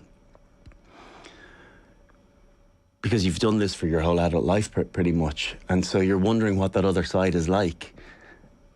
So be careful what you wish for, because it ain't as good for a period of time, and the separation from it and time really does help, and I think the envy of watching some old, my old teammates that I'd had great days with, getting to play on, and it then made me think about those teammates that had gone before me, that had not managed to win the European Cups and the Grand Slam and all those things. That must have impacted them as well. It just made me think about them a lot more, because when you're in it, you're just so engrossed.